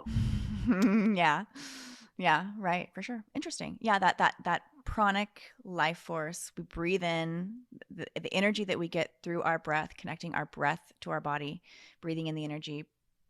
And what the eighth that is the eighth, as you've explored many times, the aether around us, this air around us, is conductive. It's energetic. We are energetic beings in an energetic medium. There's energy all around us at all times, and we are vibing. We're just our mojo. we're just mojoing all around. Yeah. If we had the special glasses to see what was actually around us, it would freak everybody out. I would love that. If there's any engineers, I would love that. Imagine if we really could in real time see the energy leaving one another. Well, it begs the question why the creator, or people think God or the creator, or however this whole thing came about, as to why they made it so that human beings can't see energy, why we can't see these wavelengths. I mean, if you think of intelligent design or intelligent creator, there must have been a reason why. When I was a kid, I could see energy. I could see energy on the ground. You can feel it, can't you? You can feel it. You can feel it. But I mean, like for example, birds. I mean, birds can see the waves. Right. They can see the grid line as well. I think that there's some sort of like invisible magnetic energetic grid line that runs all through, like through everything. I think birds follow, it's like, oh, how do birds get there? I was like, I kind of think they're following some sort of like magnetic line, almost like longitudinal lines. They tell us we have these. I think that there are potentially actual lines that are longitudinal lines that are some sort of energetic superhighway that we just can't see. Ley lines, exactly. In certain places are on the 33rd parallel, and I think in reality it's just like the ether thing, where I think I spent from when I first heard of the word. Well, not heard the word because of course I heard of the word, many years ago, but I never really thought about it. And who the hell sits around and thinks about the ether? Except for us, I guess. Us. If someone mentions ether, I just get so excited. There's something about the word, even etheric energy, ethereal. I mean, it's a beautiful word. Yeah, great word. It is a beautiful word. Is it aether or ether? I've heard it both ways. I say it both ways. I don't know. But okay, good. I like it. But yeah, it's a powerful word. It's a good word. Ether, good word. Words are important. Our words are important. Words are vibrations. It does have a good feel to it. What's his name? We're Already Here did an analysis of the word, and it was great. I'm so glad he's back. Yeah, CGI folk. Yeah, I'm so glad he's back. He was throttled there for a minute. They kicked him out.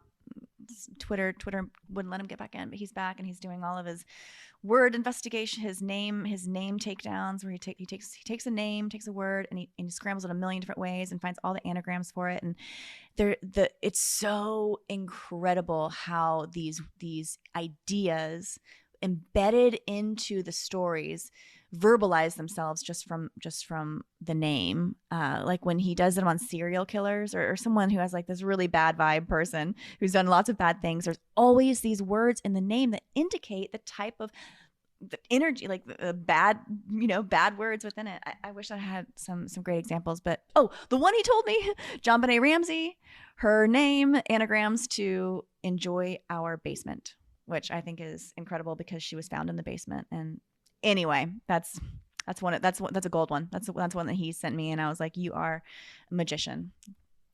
Yeah. Well, I appreciate you guys, and I can't wait. Like Rambo says, what do you say? We're gonna wait and see what's up next week. Yeah, see what's gonna happen this week now. There's always something, isn't there? There's always something going on and something for us to all be entertained by. Yep. Can't wait. It's gonna be something. Same. I look forward to it. Definitely. All right. Well, I look forward to talking to you guys next week. Yeah, you too. Good night, guys. Take care. Yeah, you too. Good night.